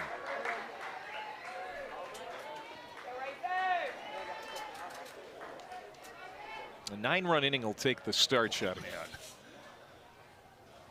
2-0 popped up. Carrying now. The breeze is still blowing out to right field. Dustin Mercer has it. And despite the home run, Kellum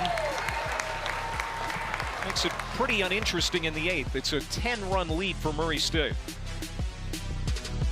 Swing and miss rate on his off-speed pitches.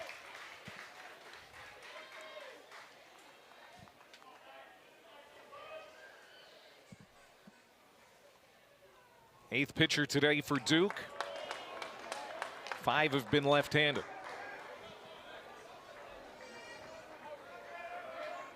Kyle Johnson got the start and wasn't the outing he had hoped for. Gave up 5 runs in 3 innings. Backhanded it short. Wallace Clark not picked at first by Hyde. I'm not sure who that's on. The throw wasn't perfect, but Jake Hyde usually pretty sure-handed at first. 3rd error of the game. About as routine as it gets on a ground ball to shortstop. The throw takes Hyde a little bit off the bag, but you can see that his momentum had him going towards home plate. He was unable to put the brakes on. Should go down as an E6. Yeah, I think they're going to give it to the first baseman. Yeah, they did. I think that's a tough error on Hyde. I thought the throw was the problem. The throw was a problem. If the throw was on line, he catches it, and there's no problem. We've had a couple things where I'm like not quite seeing it on the same page as our scorer here. Carson Garner at the plate. That is the 3rd error today for Duke. After going all of their NCAA tournament games up to now without an error, including yesterday. Garner's 1 for 3.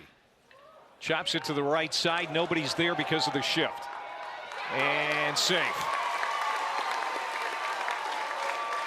Boy, Garner couldn't have put it anywhere better against that shift.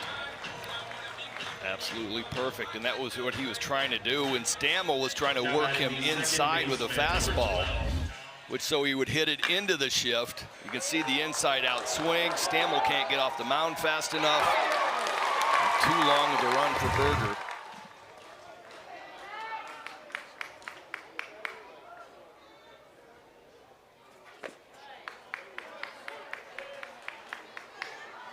New catcher in the ball game as well.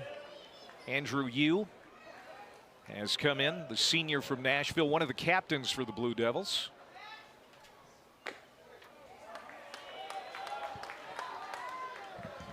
So 2 on, nobody out for Murray State, as they have 17 hits now after that infield single by Garner.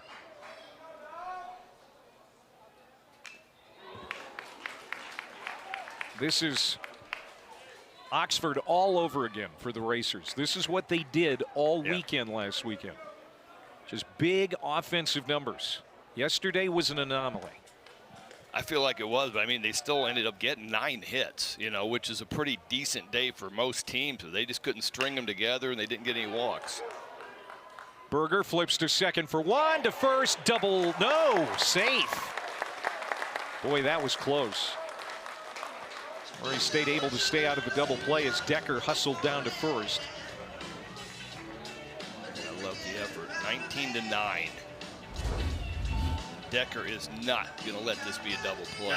Pretty clean turn. Number 25, Luke Mistoni.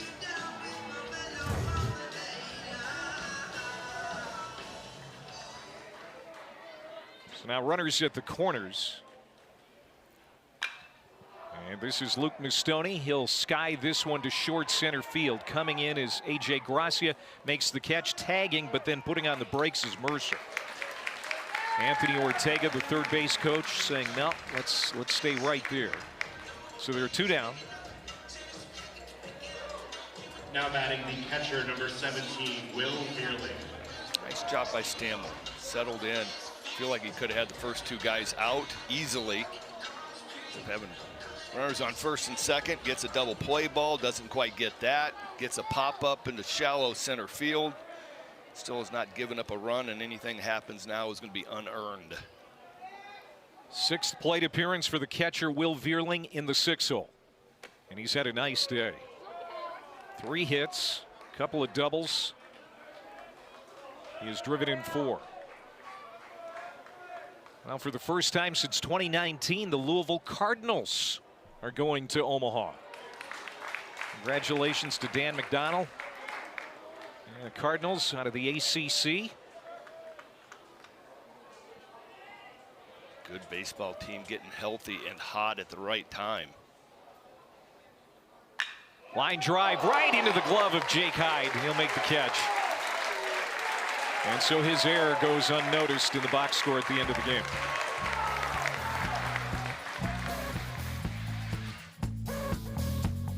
He's going to bat for the first time in the Super Regional.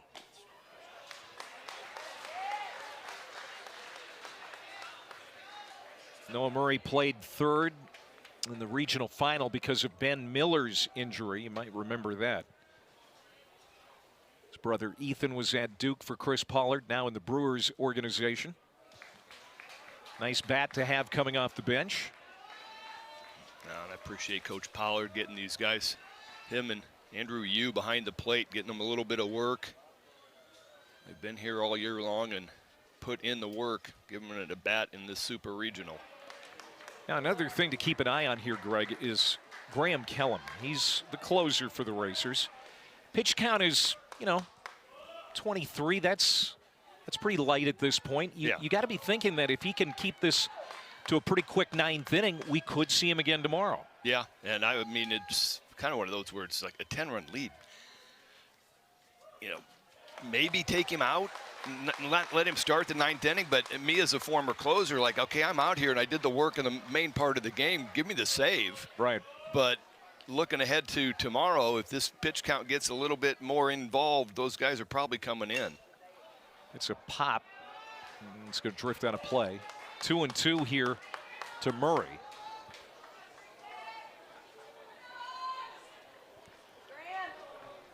There's Dan Skirka, and there's his closer. And already I'm sure some thoughts going into what's going to happen tomorrow. Probably wouldn't admit that, but he's only human. There's Cunningham with another strong throw from short. 1 up, 1 down here in the 9th, and now Murray State 2 outs away from forcing a Game 3 on Monday. Now batting the shortstop, number 7, Wallace Clark.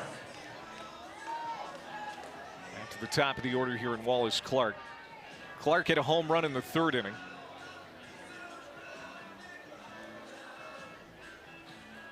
That's when Duke pulled to within 2 at that point. It was 5-3.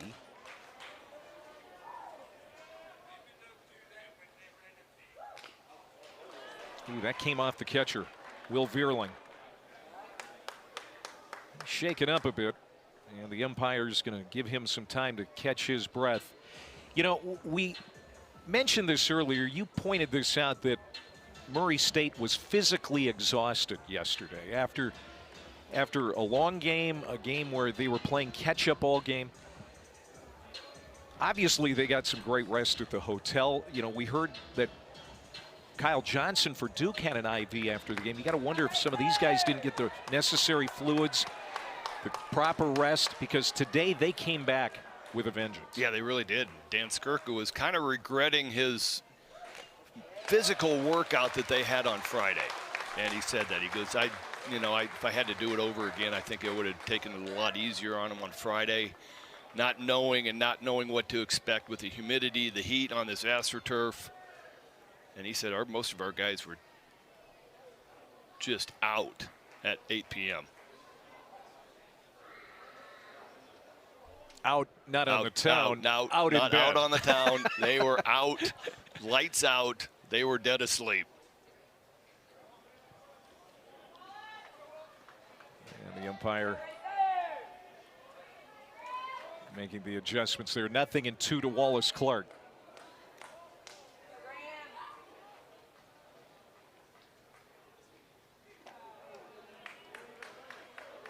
Did that hit him? Yes, it did.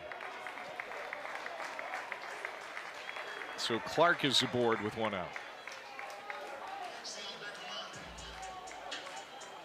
And here comes Dan Skirka. Yeah, that's going to do it for Kellum. I think he's thinking ahead to tomorrow. Or wait, is he asking for a review? Oh, I thought he was coming out for a pitching change. I think he wants to have a look at this curveball at the foot. Kind of odd reactions, but Clark right away dropped the bat and was starting to walk down. Greg Harmon said, all right, I'm going to say that they hit you. And he came over and asked the other 3 umpires what they saw. Now they're going to go to review. Walk towards first base. So the call on the field, hit by pitch. We'll see if it stands. Looks like we're ready for a call here.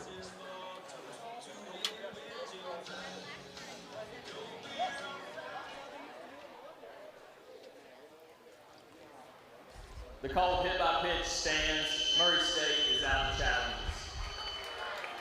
All right, so it was Dan Skirka coming out to challenge, not to make a pitching change. Yeah.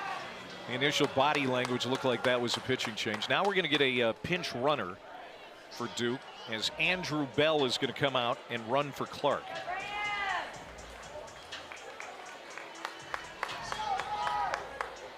So a man on with 1 out. And this is A.J. Gracia at the plate, who's 1 for 2. 29, A.J. Gracia. Well, the other factor of this thing, Clay, is when you get your closer here, he might be called on to ask to face these guys tomorrow. And so the familiarity that the Duke hitters are going to have now against the Murray State best reliever, closer, is going to go advantage Duke. So usually first time facing you, the advantage from my mind is the pitcher. Pitcher has the advantage because you haven't seen me before. You don't know what I'm going to try to do. Next day, same thing. Runner goes, the 1-1 foul back. Bell was off with the pitch. Now 1-2 to Gracia.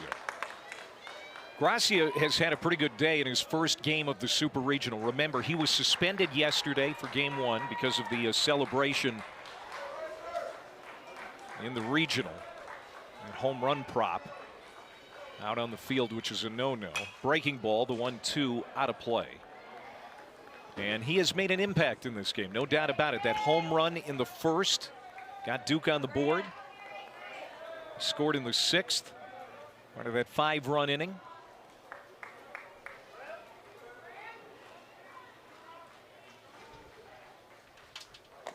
It's a big miss there, 2-2.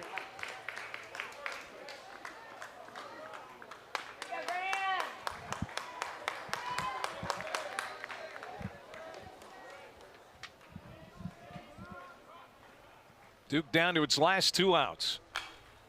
And another foul. Remember, Duke got out to a slow start this year. 5-5 in the month of February. Took a series loss to Cincinnati. Lost a single game to Cornell. Also lost midweeks to Campbell and Liberty.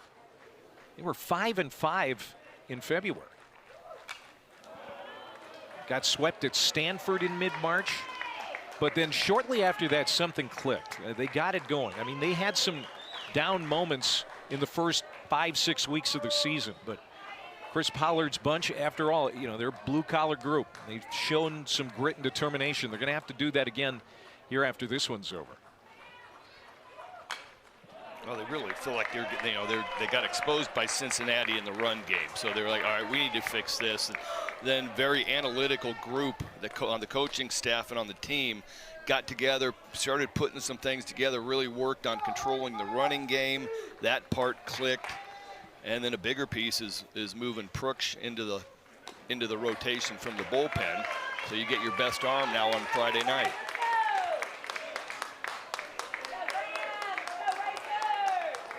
Gracia trying to run up the pitch count here on Kellum and take him out of commission for tomorrow.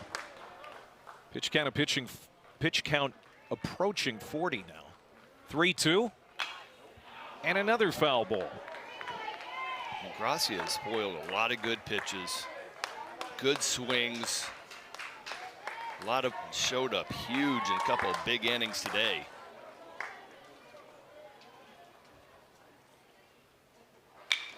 Ground ball should end the ball game. Backhanded by Cunningham.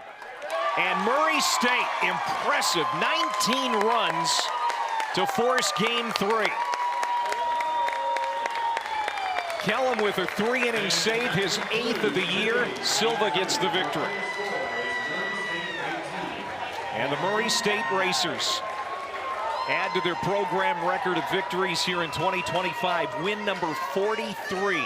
They're 28th in the last 34 games, and there will be another day for Racers baseball this season. Offense was really, really good. They were on time. Finally were able to string together some hits, extra base hits. They got damaged